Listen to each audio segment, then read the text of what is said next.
We'll be starting with the program shortly. I request all the audience to turn off your mobile phones or kindly put it in the silent mode. Thank you.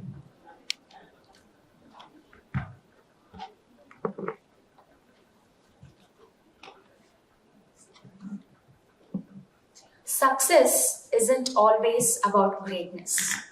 It's about consistency. It is the result of hard work and persistence. And the reward for work well done is the opportunity to do more. So here we have the GRANDSLAM, an annual event to celebrate the consistent success of base students, to felicitate their efforts and dedication that has made them great achievers. Good morning to one and all present here. I am Priyanka R. Shetty, faculty in chemistry at Base PU College, Rajajinagar. And I am Gaurav G. Kashyap, faculty of chemistry, Base PU College, Rajajinagar. Spirit to fight and spirit to win is what is in need, for fear is sin. Glories in success will illumine thy way, for you are the winner and there is no second say. Dear parents, dignitaries, invitees, colleagues, and most importantly, our student achievers, I extend a very warm and cordial welcome to each and every one of you. Welcome to GRANDSLAM 22.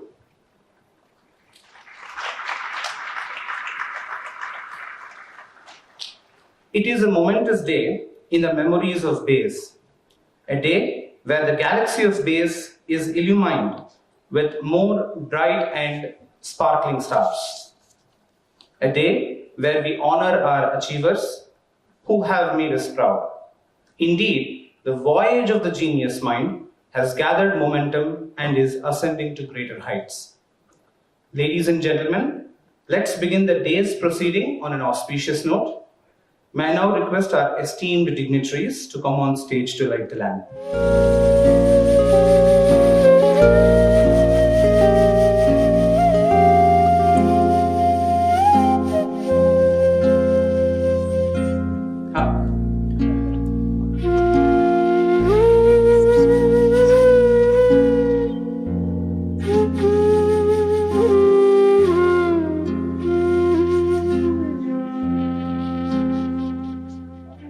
May I now request two students to join?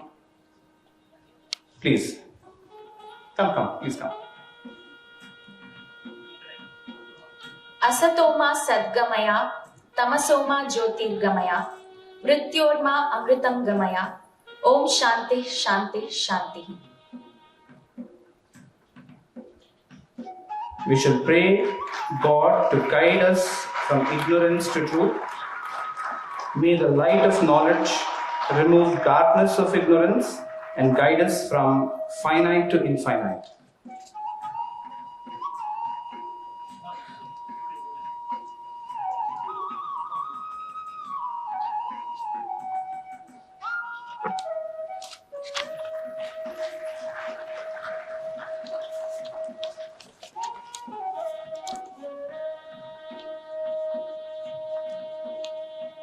I request the dignitaries to stay back on stage and occupy your seats.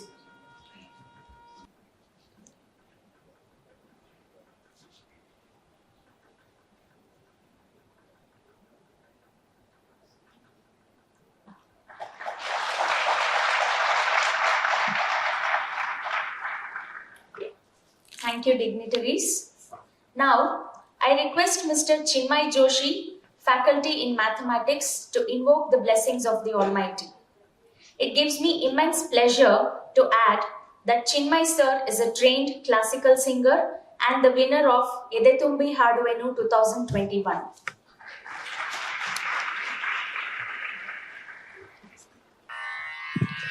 ಎಲ್ಲರಿಗೂ ಶುಭ ಮುಂಜಾನೆ. So ಮೊದಲನೇದಾಗಿ I would like to thank Ananth sir for giving me this composition. So ಇವತ್ತು ಇದನ್ನೇ ಹಾಡಬೇಕು, ಎಲ್ಲ ಗುರುಗಳಿಗೆ ಒಂದು ಸಮರ್ಪಣೆ ಆಗಲಿ, ಈ ಹಾಡೇ ಹಾಡಬೇಕು ಅಂತ ಸರ್ ನಾನು ಕೇಳಿದ್ರು ಫೋನ್ ಮಾಡಿ. ನಾನು ಫಸ್ಟ್ ಹಾಡು ಕೇಳಿದಾಗ ಏನು ತುಂಬ ಸಿಂಪಲ್ ಇದೆ ಅಂತ ಅಂದ್ಕೊಂಡೆ. ಬಟ್ ಅದ್ರ ಲಿರಿಕ್ಸ್, ಅದರ ಅರ್ಥ ಕೇಳಿದ ಮೇಲೆ ಇಂಥ ಹಾಡು ಹಾಡಲಿಕ್ಕೆ ನನಗೆ ಇವತ್ತು ಅವಕಾಶ ಮಾಡಿಕೊಟ್ಟಿದ್ದಕ್ಕೆ ಅವ್ರಿಗೆ ಥ್ಯಾಂಕ್ ಯು ಹೇಳ್ತೀನಿ ಮೊದಲನೇದಾಗಿ. ರಚನೆ ದ.ರಾ. ಬೇಂದ್ರೆ ಅವ್ರದ್ದು.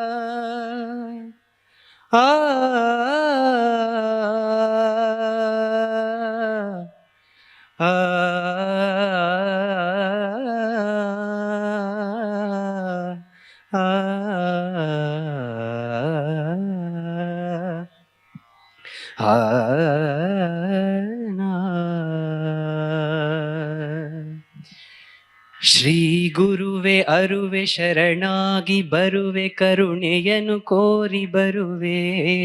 ಶ್ರೀ ಗುರುವೆ ಅರುವೆ ಶರಣಾಗಿ ಬರುವೆ ಕರುಣೆಯನು ಕೋರಿ ಬರುವೆ. ಪ್ರಕೃತಿ ತಂದ ಬಿಡಿ ಹೂಗಳನ್ನು ಶ್ರೀ ಚರಣ ಕೆರೆಯುತ್ತಿರುವೆ. ಶ್ರೀ ಗುರುವೆ ಅರುವೆ ಶರಣಾಗಿ ಬರುವೆ ಕರುಣೆಯನು ಕೋರಿ ಬರುವೆ. ಪ್ರಕೃತಿ ತಂದ ಕಿಡಿ ಹೂಗಳನ್ನು ಶ್ರೀ ಚರಣ ಕೆರೆಯುತ್ತಿರುವೆ.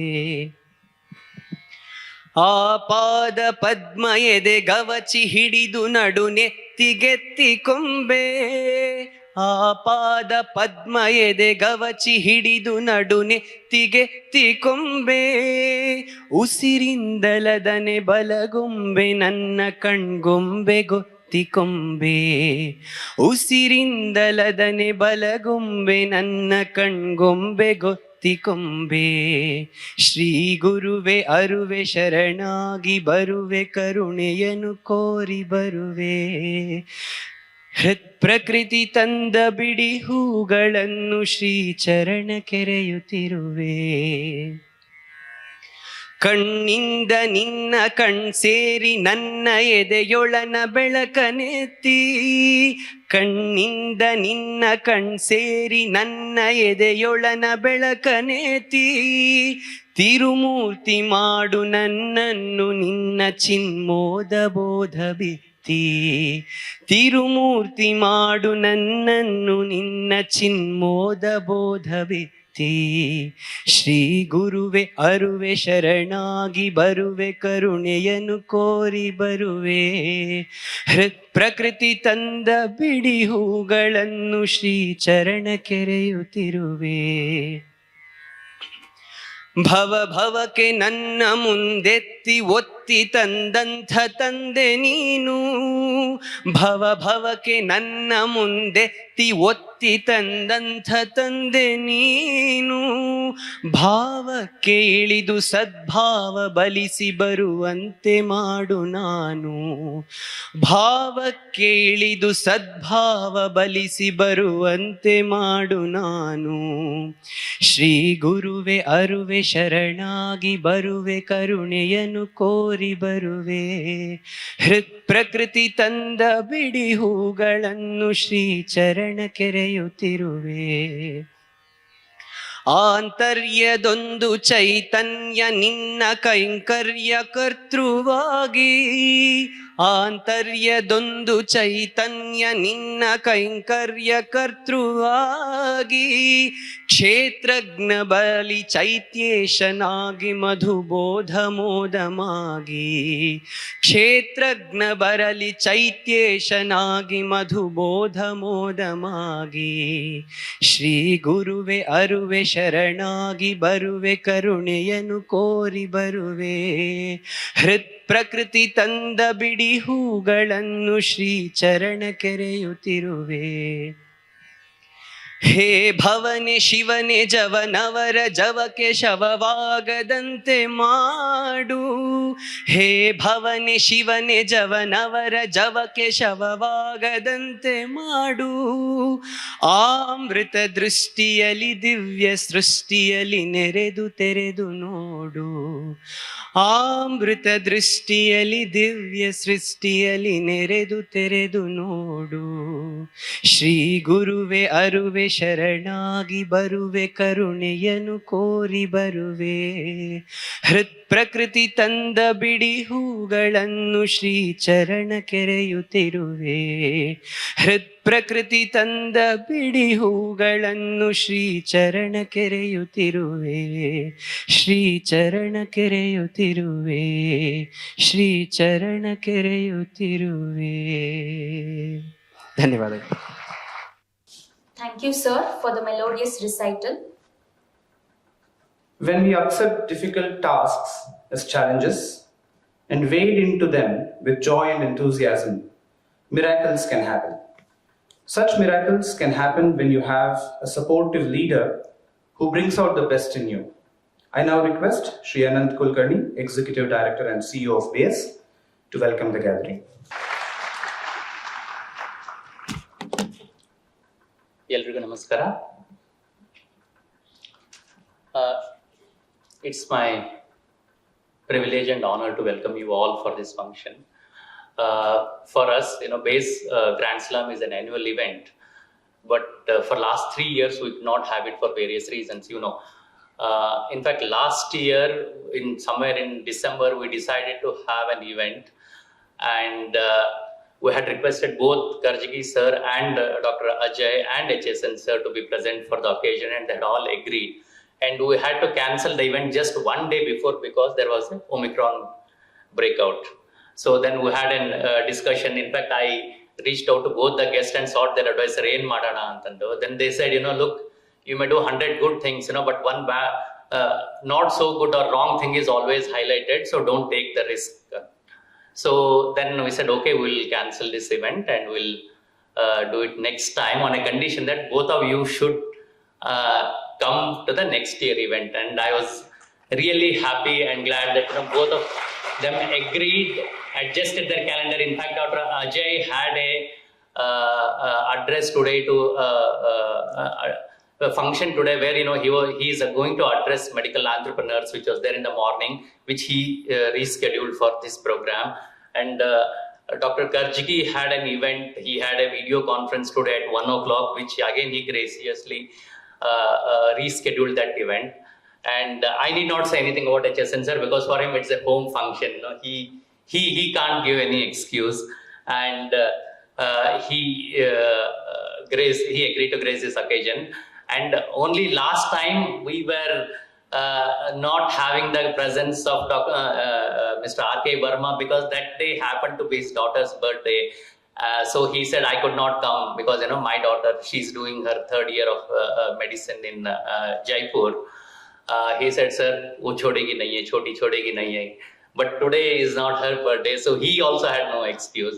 So BASE is fortunate, to have all the dignitaries today to be present here. And as an achievers, I think you are fortunate because all of them are, great personalities.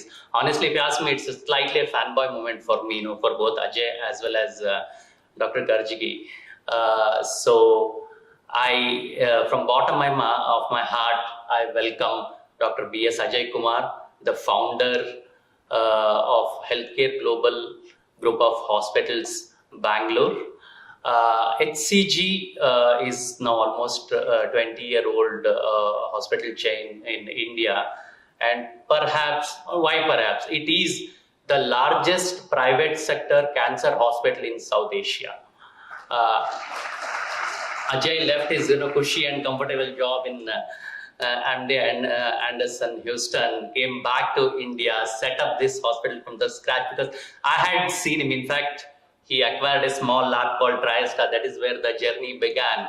And for a doctor and for an achiever of his stature, he used to visit Bombay 2 days a week, go and sit outside the general managers cabin of some banks to get their support. Why I'm trying to say this is, today, if you see last 3-4 years, we all talk of entrepreneurship, startups, fundings kind of thing.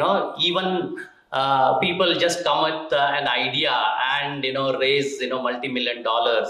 And here was a person who had a great track record. Everything was there, and he said, cancer treatment is going to be one of the most important thing, because unfortunately, at a stage, couple of decades from now, India will be, having a lot of people affected with cancer, and we need to work towards. So that was his vision, and I know, I'm sorry, taking that liberty, how much struggle he had to undergo compared to today's, this decades or this generation entrepreneurs. So thank you very much, Ajay, for accepting the invite, and I heartily welcome you for this occasion. Dr. Gururaj Karajagi, all of you know, he's an eminent educationist. He is also the chairman of Academy for Creative Teaching. We all know about creative learning, but he's the person behind training the teachers, who will go and make the teaching interesting and acceptable to the student, and how to get best out of them. In fact, I was fortunate to attend one of his sessions which he conducted for our teachers 2 days last week, where he said, how to transform a teacher into a guru. It was really 2-hour session, mesmerizing session, how a teacher is transformed in 4 stages, and from teacher he becomes guru. It was an amazing session. And thank you, Karajagi sir, for accepting our invite and coming to BASE. He always says, BASE is very close to my heart, and I can't say no to that. Yeah. I also welcome Dr. H.S. Nagaraja sir, whom we fondly call HSN sir. He has actually become very busy after BASE. It's very difficult to get hold of him. He's into so many things. His latest initiative, where he's building one more institution called Prayoga, which is into research, into educational research. And then he has, so many other commitments, social, philanthropical, and other things. So thank you very much, sir, for taking time out on a Sunday and making it. Dr. Verma, Mr. Verma, R.K. Verma, he's a legend in his own field. He is an IIT Madras graduate.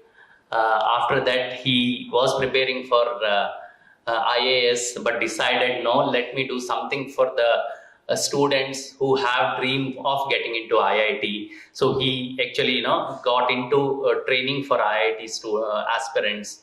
He joined Bansal classes in Kota, which I think most of you know, especially the IIT aspirants.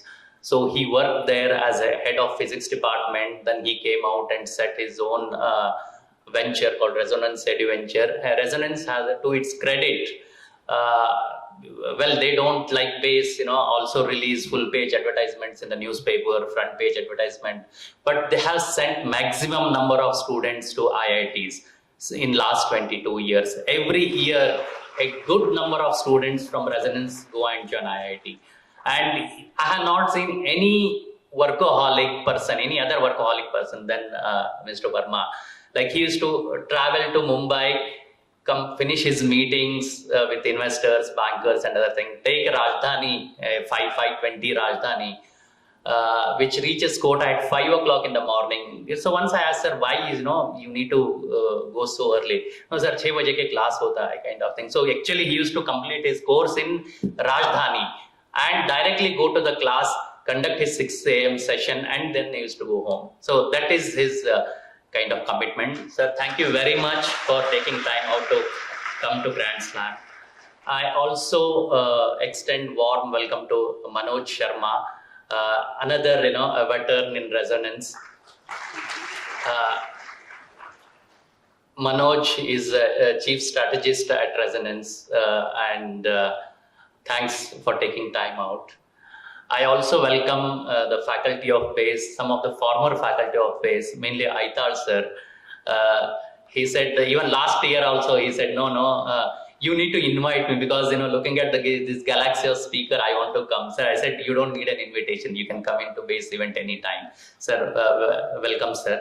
Also welcome my other senior colleagues, YKJ sir, AVS sir, and I also extend my warm welcome to Shri Ajaikumar, former Joint Director of Pre-University Education Board.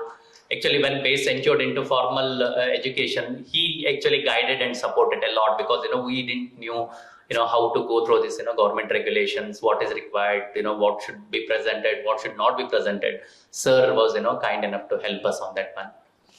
I also invite all my colleagues, our partners, principals of various base PU colleges, and a special welcome to all the parents and students who are the achievers and the key people for today's occasion. So I welcome once again everyone, and also I'll take another 2-3 minutes. It is a protocol. I need to go through an annual report of base, what all we did in last 1 year. I'll quickly go through it. I'll not take much time about it. See, normally, our report is in 3 categories, basically our students' performance, new initiatives of base, and our CSR initiative. Performance, all of like you are part of that performance today, but still I will, read it out for you. Like we have a foundation division where we train class 8, 9th and 10th students, and they've done exceedingly well this year, despite being a tough year, COVID year. 42 of our students in class 10th exam have scored more than 98%, and around 128 students have scored over 95%. In 2021, we had 20 qualifications for NTSE stage 1, but unfortunately government decided to put that exam on hold now. So the stage 2 was not conducted. And about PU board performance, like this year, base got all top 10 ranks in second PU exam. Here, rank number, Karnataka rank 1 to 10 were shared by base students. Actually, the data shows, we were all base students were there in top 22 ranks. So in CET, we were 28 ranks in top 200 and 85 ranks in top 500, which normally these kind of ranks assure a computer science seat in RV College of Engineering or BMS College of Engineering. Base students also did very well in KVPY. For 21, we had 58 selections. And from 22 onwards, KVPI has been stopped by IISc. So now JEE May, Advanced, NEET will be the route for getting into IISc and ICEF, apart from IIT. Now coming to NEET 2022 results, 704 students got selected. 54 students have scored 600 and above marks. We have 7 students within AIR 1000. And the best rank is All India rank number 13 from our Udupi center. He may be 13 in all in terms of rank, but in terms of his score, he is actually number 2 in India. He scored 710 out of 720. I welcome him and his family who is there in the audience. In fact, when it comes to the felicitation, we'll talk in detail about him. Because in this report, I'm not taking any name of the students. So in JEE Main, we were 391 students who qualified to take JEE Advanced exam. Our top ranks are 387, 793 and 840. We had 20 students who are within AIR 5000. Similarly, in JEE Advanced, we have 94 students who made it to the selection list of IITs. Our top rank being 246, followed by 888 and 895. Around 13 students got AIR 3000. For benefit of our guests, around 14.5 or 15 lakh students every year take up IIT exam, and there are 50,000 seats available across IIT and NIT. So that shows the kind of performance these students have done. So one of the reasons why you see some empty chairs is most of your friends who got selected to IITs and NITs and BITS are unable to make it today because their academic calendar started on 27th of October. So they could not make, but I think we're fortunate to have our advanced topper today, thanks to cyclone, he could not book his flight to IIT Kharagpur. So he's here. We're lucky to have him to be part of this festival today. I'll briefly touch about new initiatives of BASE. We had 2 more tie-ups in this calendar year to offer our competitive exam training program at St. Joseph's College, Richmond Road, St. Francis College, PU College, Kormangla, and Trinity PU College in Vijayanagar, Mysore. BASE also has set up new BASE PU College at Jainagar near Ashoka Pillar. It's known as KHPS College. Now, let me come to the CSR initiative. Most of you know, but for the benefit of today's dignitaries, BASE has 2 important CSR initiative called Tapas and Sadhana. Tapas and Sadhana are basically a project of reaching the unreached in collaboration with Rashtrottana Parishad. Every year we select around 40 students who are economically challenged across Karnataka. We train them for 2 years. BASE provides complete academic support and Rashtrottana provides complete logistic support. They have full-time hostel with all other facilities, and it is absolutely free for these students. And this year happens to be the 10th year of Tapas. Already 9 batches have come out. And just to give some statistics, so far we have trained around 318 students in last 9 years. And this year selection will be starting on 25th of December. We conduct an all Karnataka level selection test. So out of these 318 students, 259 students have qualified for JEE Main and 84 students have qualified JEE Advanced. And as of date, 30 students from Tapas batch are studying in various IITs. 1 student is studying in IISc and 66 students are studying in NIT. And remaining students are, though they were qualified for NIT and IIT, like most of your friends did it, they choose for a local college for computer science, then going for a non-computer science seat in IIT or NIT. Similarly, Sadhana is a project which started in 2017, where we select every year around 40 girls from the similar economic background and train them for NEET and CET. This is the 3rd batch. And so far, 22 girls have joined government medical colleges all across Karnataka. The number could have been higher if these girls were able to afford a government seat in private college. Like typically government seat in private college, the annual fee is 2 lakhs per annum. Most of them, they will not afford that. So that's why some of them have given up the seats. All these 22 girls are actually in the government colleges of Karnataka, including one in AIMS Vijayawada. So Tapas and Sadhana children, really commendable, and they deserve a good round of applause from this audience. In 2020, another initiative is in 2020, Rotary Midtown approached us to give scholarship to students who have dreamed to get into NITs and IITs and have some economic challenge. It's not like Tapas and Sadhana model.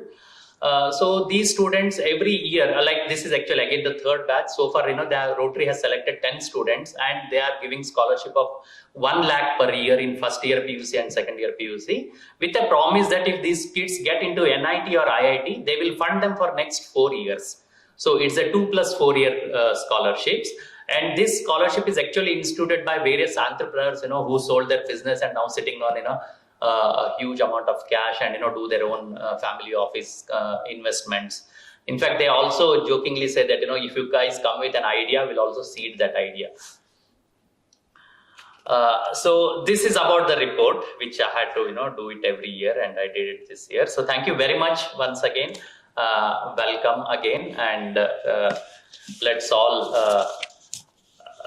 go through today's award ceremonies and listen to eminent guests.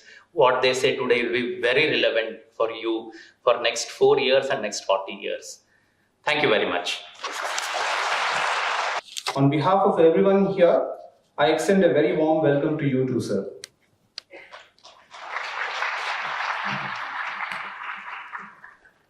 We have amongst us some distinguished and eminent personalities. Our chief guest, Dr. Gururaj Karajagi, an eminent educationalist and chairman of Academy for Creative Teaching. I request Dr. J. Balasubramaniam, principal of KHPS Base PU College, Jayanagar, to introduce the chief guest.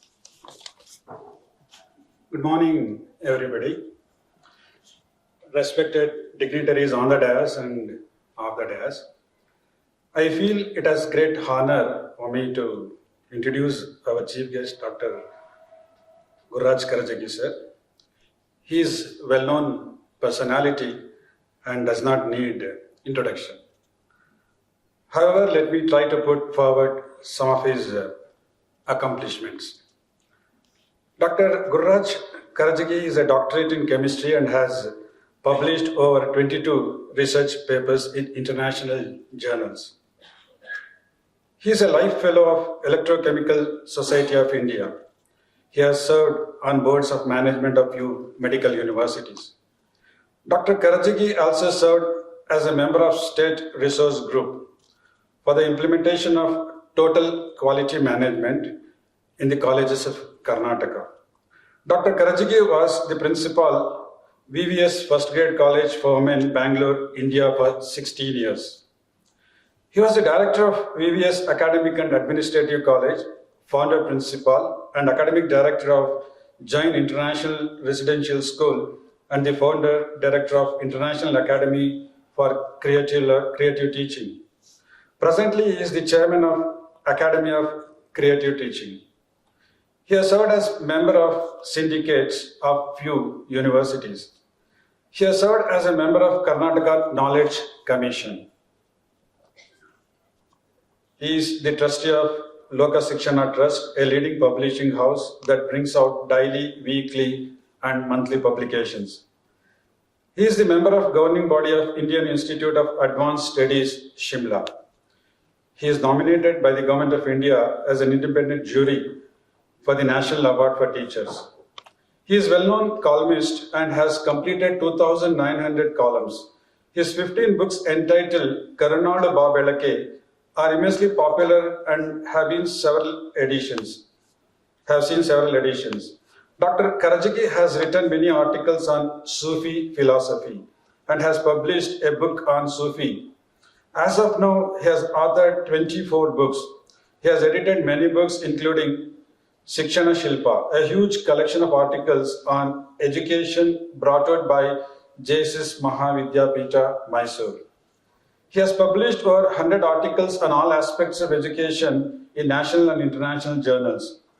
He is also known for his daily spiritual discourses on bilingual TV channel Sri Shankara with over 500 programs on Dasa Sahitya and Vachana Sahitya.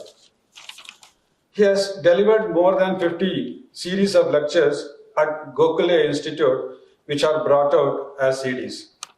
He is considered as an outstanding motivational speaker, and his YouTube channel, Knowledge is Spherical, has more than 4 crore views. Through the Academy of Creative Teaching, of which he is the chairman, Dr. Karajagi is instrumental in building over 85 schools of very high quality all over the world. He is generally considered as an institutional builder. His areas of interest include creativity, creative and critical problem-solving skills, communication skill, motivation, work ethics, and human values. He has designed a complete curriculum in creativity which is being used in different universities. He has traveled and lectured extensively both in East and the West and has conducted more than 2,000 training programs for educational and corporate organizations. He has been a teacher for over 4 decades without a moment of regret. Finally, I thank the organizer for giving me this opportunity of introducing the great personality, Dr. Gururaj Karajagi sir. Thank you, one and all.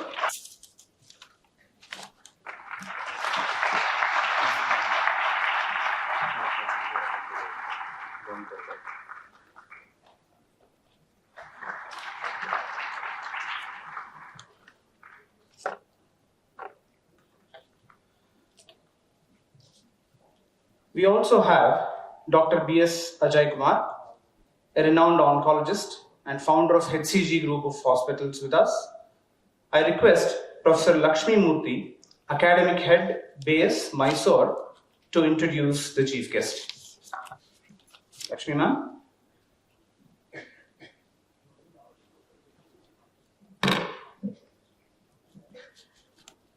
Excellence has no borders, penned by Dr. Ajaikumar with Hemant Gurur, means something unique each time I remember its contents.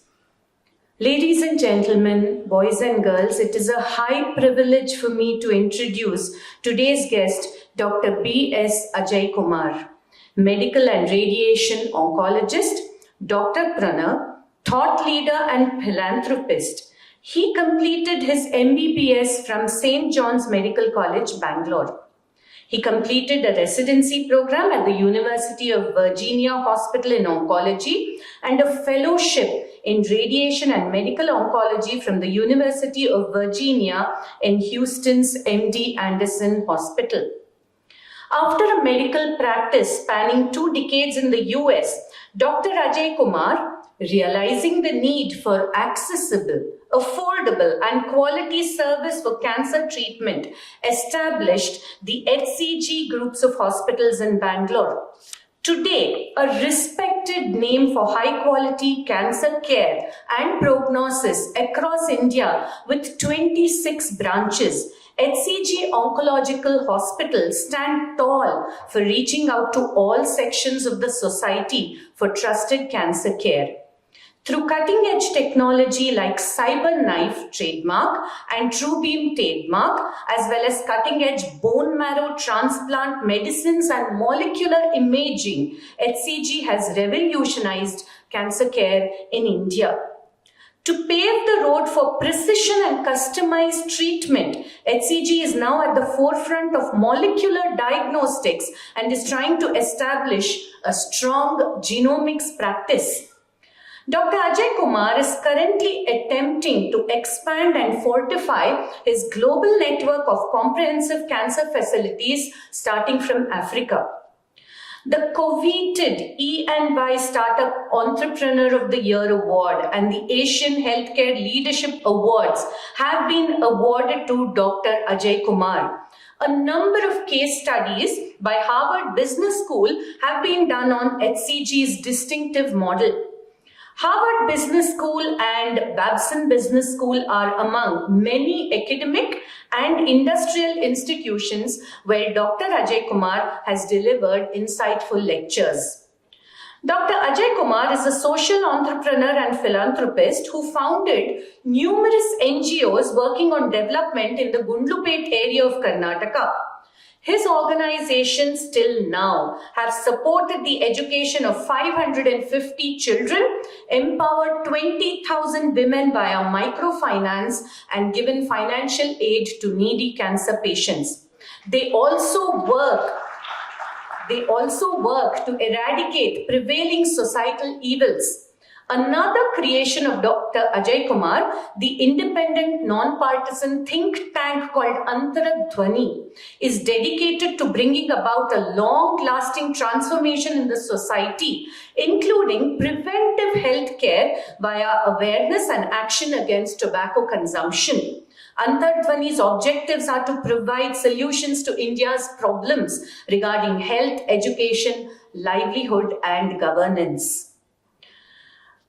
After going through the biographical narrative in Excellence Without Borders, the struggle, the hardships, the emotional fluctuations, the positivity that stems from relationship dynamics, the hunger to do something beyond the society-defined boundaries of a profession are extremely inspirational.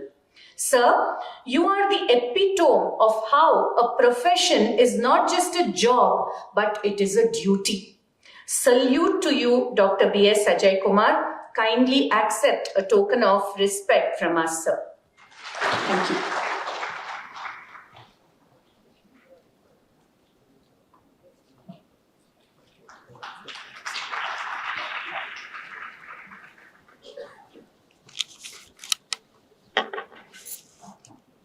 We have our guest of honor, Dr. H.S. Nagaraj, founder of BASE and head and mentor at Prayoga. I request Dr. Vinay Deepak, Faculty of Physics, IIT Achiever Program, to introduce him. Very good morning to one and all. I'm trying to introduce somebody who doesn't really require an introduction at all. You all know him already. He is Dr. H.S. Nagaraja, or HSN as he is popularly known to his legion of admirers. He is a distinguished educationist, committed teacher, and a philanthropist.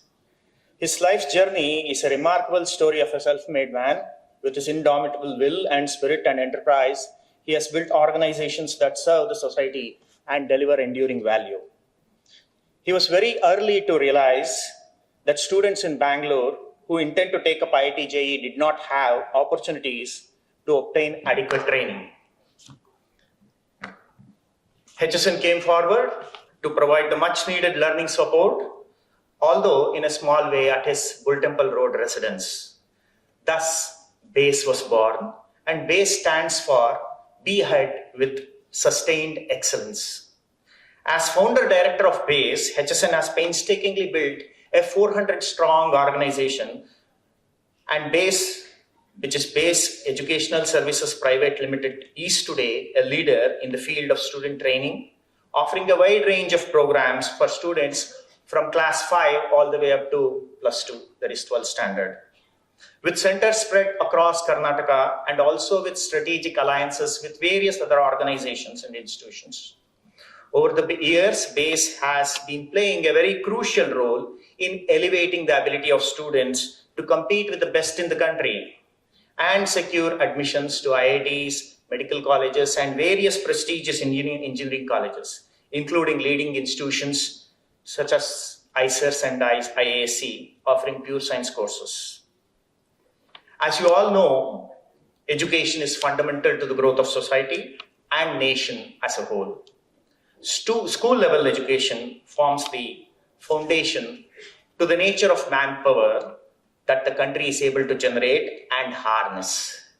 A pursuit with the intent of providing direction and concrete steps for improvement of education is what we call as education research. HSN, through his philanthropic act, has established and is been nurturing Prayoga, which is a non-profit organization focusing purely on education research. Prayoga intends to bring about a transformation in the society by enhancing utility and quality of learning at the school level. Dr. HSN is also one of the chief architects of a program called Tapas, which is a unique social learning initiative where bright young students from the weaker sections of the society are identified and provided with intense training for IIT JEE, free of cost, that also includes boarding and lodging. As you will hear shortly, students of Tapas who are sitting there have consistently been achieving outstanding results and reaching premier institutions in the country. Dr. HSN has served as a member of Karnataka Science and Technology Academy, Department of Science and Technology, Government of Karnataka, which has been contributing significantly to the objective of promoting science and science education in the country. In fact, HSN's commitment to social responsibilities has also been exemplary. He is the founder trustee of Sri Shankara Cancer Foundation, where he has played a catalytic role in the growth of the organization. As you all might know, Sri Shankara Cancer Hospital is a 320-bed hospital that offers cancer treatment. Dr. HSN has been sharing his deep insights and vast experience of education and life through his various writings that keep coming out occasionally every now and then. Last but not the least, Dr. HSN has been, over the years, been a personal mentor and motivator to a large number of students. His motivating abilities have had transformational effects both in their career and in life in general. Actually, I can go on and on like this. However, due to paucity of time, I would like to stop at this moment and request you to please welcome Dr. HSN. Now I request Professor Rupa Alva, Faculty in Chemistry, IIT JEE Achiever Program, to felicitate the guest of honor.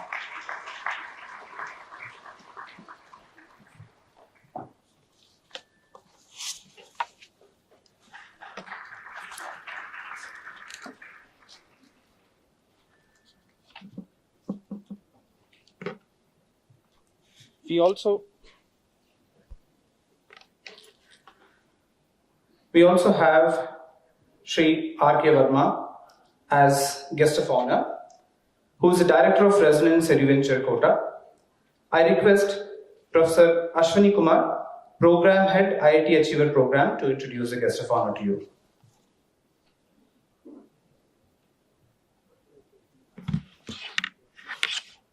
Good morning, one and all. I'm supposed to introduce RKV sir to all of you, but I guess all of you already know him quite a lot. Everybody knows what resonance stands for and how resonance has totally revolutionized the IIT JEE and NEET training in India. Now, I'll start with the basic part of his life, whereby, see, he was not like from the beginning itself, too much into the IIT part. Initially, because he studied in a small village in Kota, so there you were not having that much of infrastructures available so that you can actually learn about maths and science to that particular extent. When he went to the secondary education, there he came to know about something called as IITs, and you need to write an entrance examination for IIT. The IIT entrance examination that point of time had two parts, IIT screening and IIT mains. It's completely different from how IITs operate nowadays. Screening examination used to be an objective type paper followed by a subjective paper, which was called as IIT mains. Now, to clear this examination, obviously that point of time also some coaching institutions were available in India, but those were quite expensive options.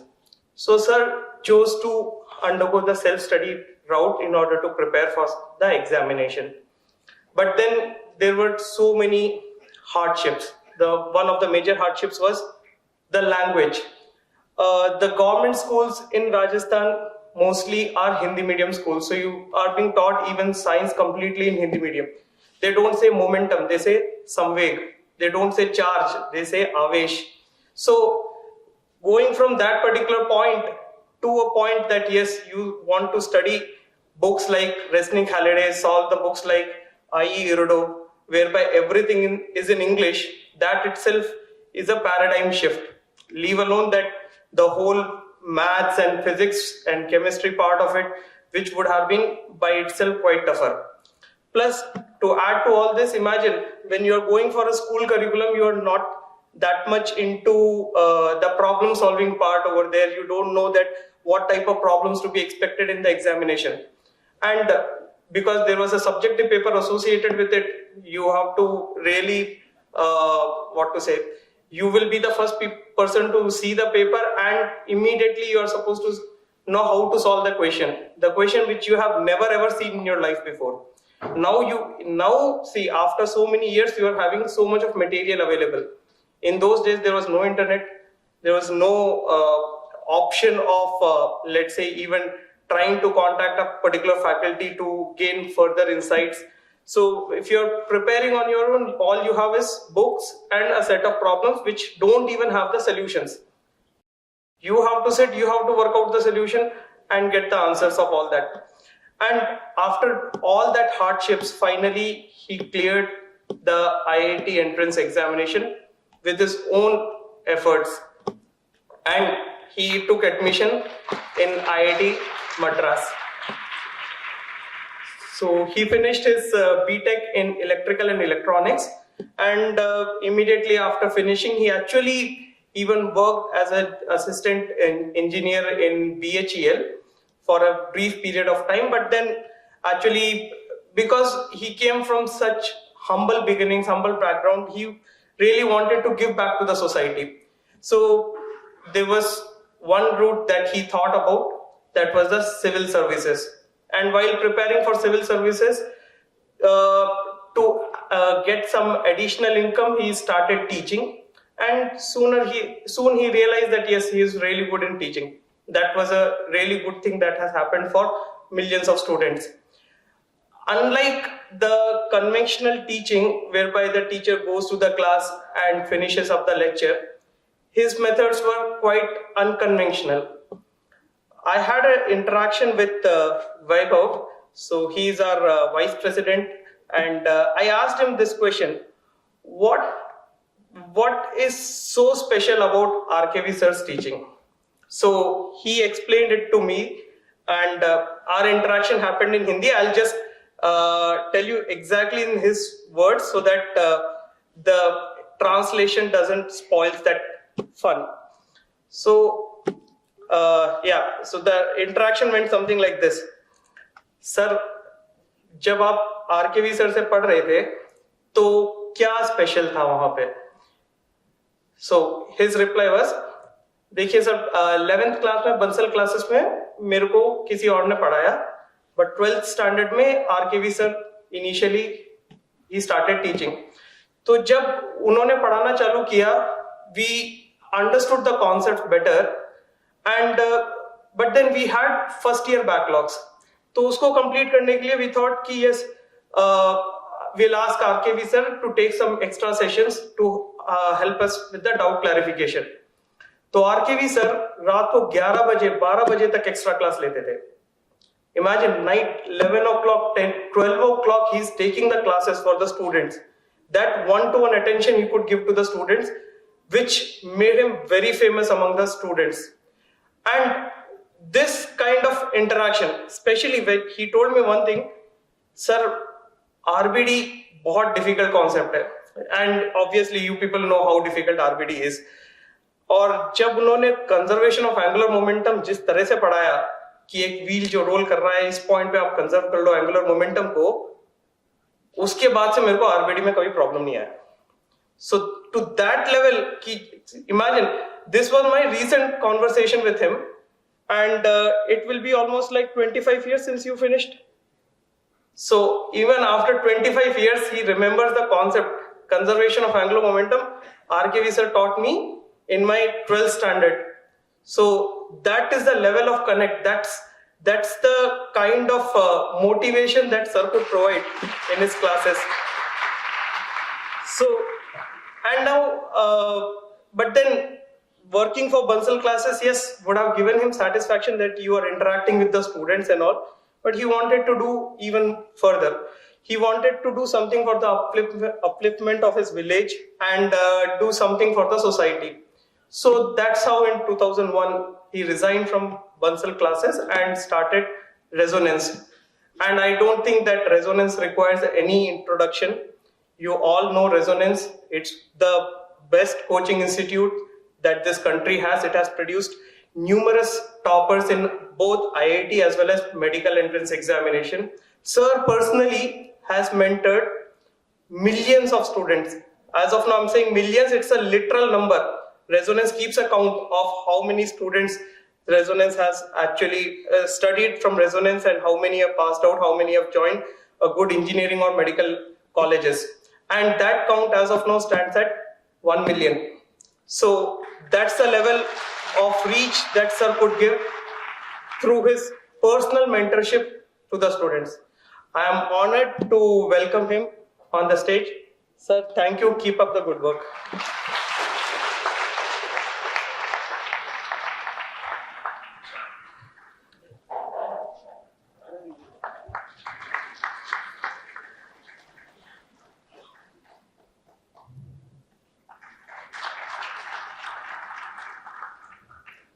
Thank you, Ashwini sir, and thank you, Professor Pavitra ma'am, for felicitating our chief guest.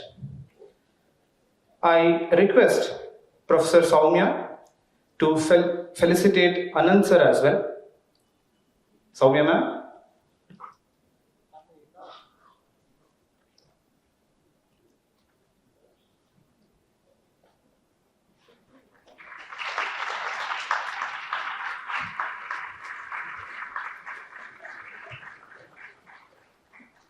Thank you. We wish to welcome Mr. Manoj Kumar Sharma, Marketing Strategist, Resonance, Kota. I request Vaibhav Singhal, Vice President Base, to welcome him with a memento.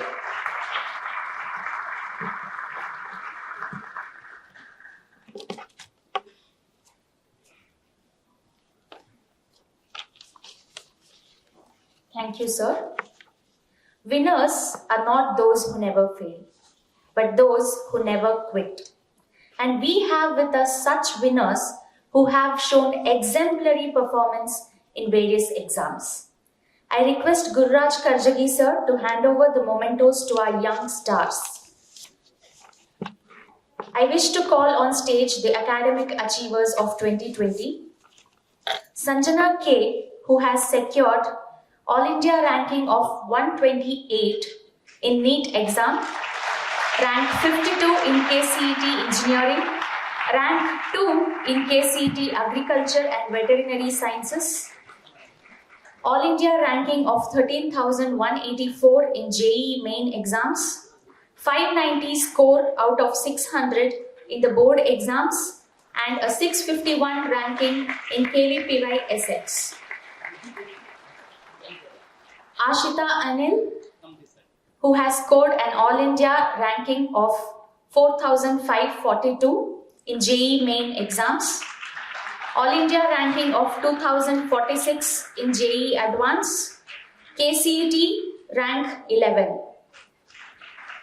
It gives me pleasure to say that Sanjana K is currently studying in JIPMER Puducherry and Ashita Anil is studying in IIT Madras.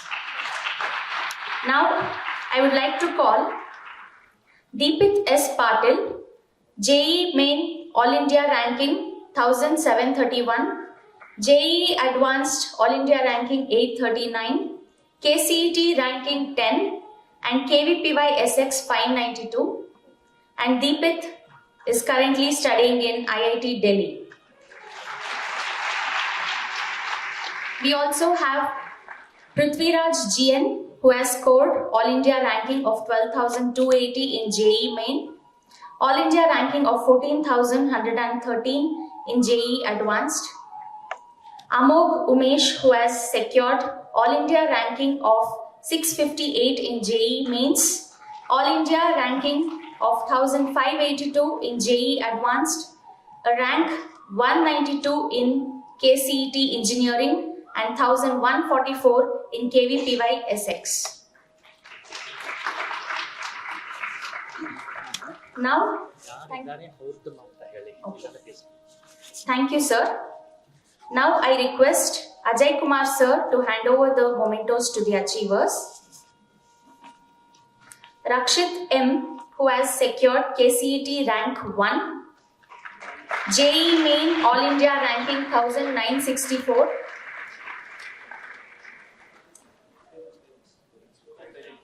we have his parents. He has secured All India ranking of 5,557 in JEE Advanced and he is currently studying in NIT Surathkal.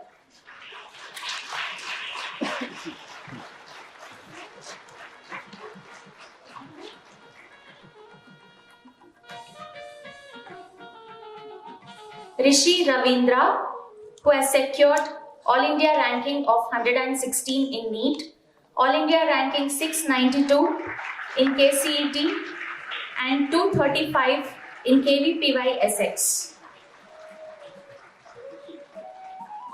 He is currently studying in JIPMER Puducherry.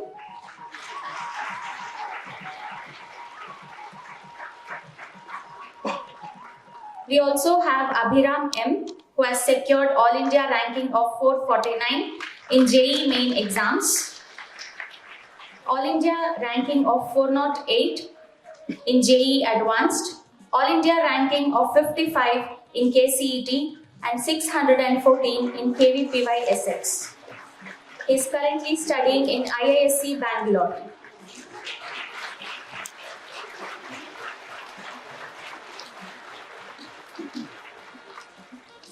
Thank you, sir. Let us give another huge round of applause for these young minds.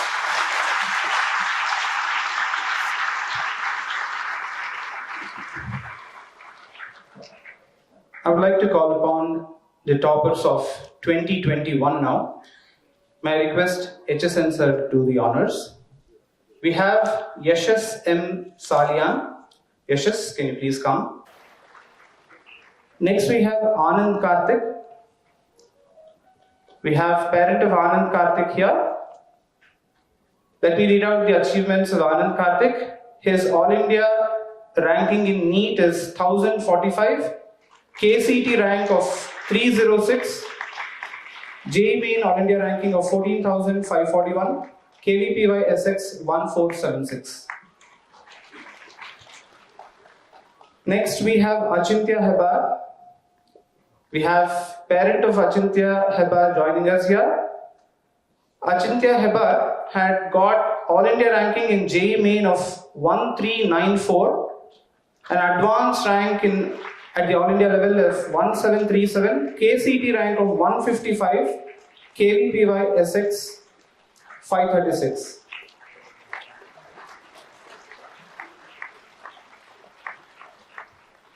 Thank you, sir. I now request RKV sir to do the honors. We have Nandana N. Hegde. Parent of Nandana Hegde is requested to come on stage. Nandana had secured All India rank of 3119 in NEET, KCT rank of 256, KCT rank in BNYS, Bachelor of Naturopathy and Yogic Science, rank 7, and KCT Veterinary Science, rank 8. He is currently pursuing his studies in AIMS, Mangalagiri. Next we have Satvik C. Mauli. We have Satvik with us. Let's welcome him with a very big round of applause. Satvik's KCT rank was 496 and All India rank in NEET was 805. Next we have Shrikara. Do we have Shrikara? Okay, parent of Shrikara is coming. Please welcome Shrikara's parent with a big round of applause. His KCT ranking was 12, JEE Advanced ranking of 2662, Mains ranking of 959.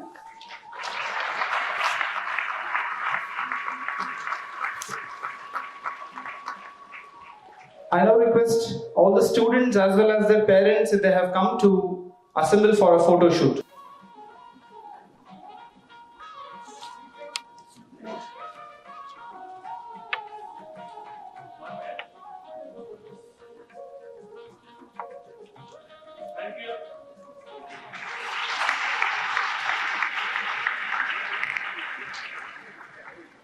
Thank you.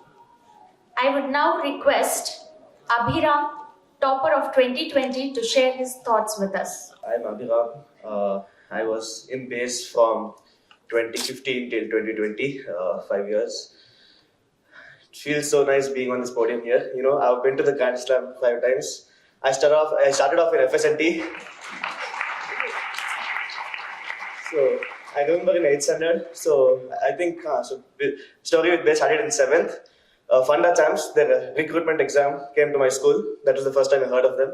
The exam was very nice, and then one day the school gets back to me and tells that you have been selected for the next round. We're taking you to Baswangudi, come with us. So I hopped on the bus and I went to Baswangudi and I met many of the professors here, and I went for the second round and then finally had a quiz. And I still remember, I think Jayashree ma'am was the one who was taking the quiz, and it was a very nice quiz. And so that happened, and then I joined base. And first time at the end of 8th standard, they called me and said that we're having a GRANDSLAM and you're invited. I still remember I was sitting back there in the second last row, and it was a very nice event. Then the year after that, I was sitting 2 rows ahead. Then another promotion of 2 more rows. Finally, in 10th standard, I cleared NTSC, so I got a special spot, which is right there in the middle.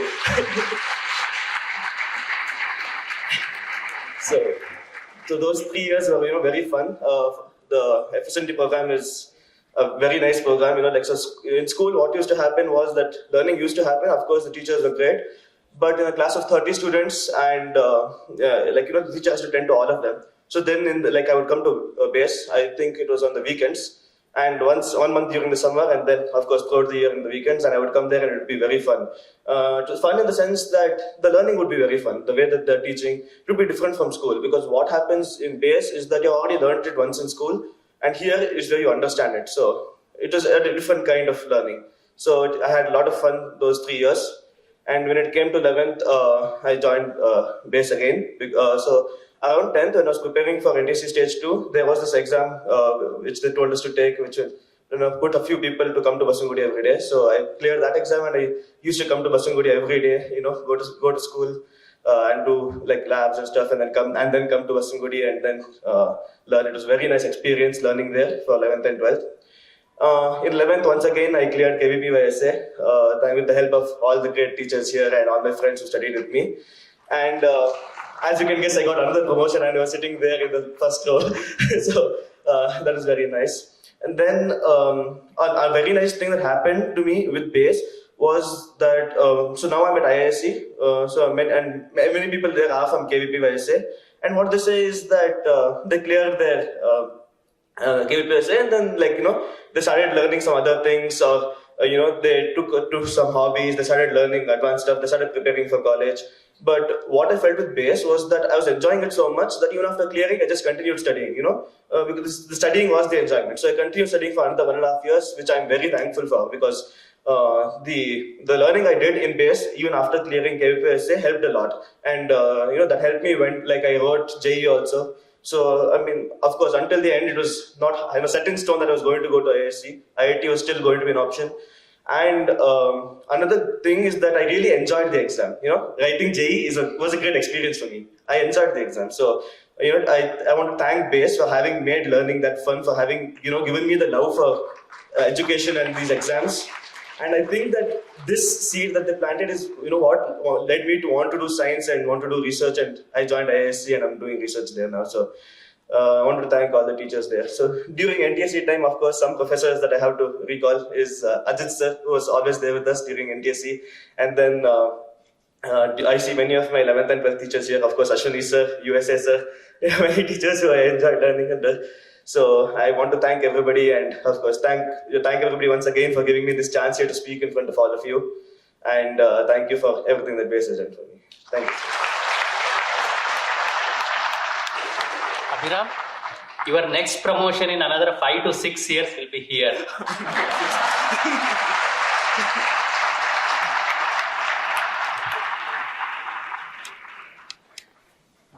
Thank you, Abhiram. You spoke really well. We all know what a pivotal role parent has to play when their wards are in important academic years, such as 10th standard or 12th standard. Let us hear it from the parent herself. I request Srimati Savita Hegde, parent of Nandana Hegde, to share her experience.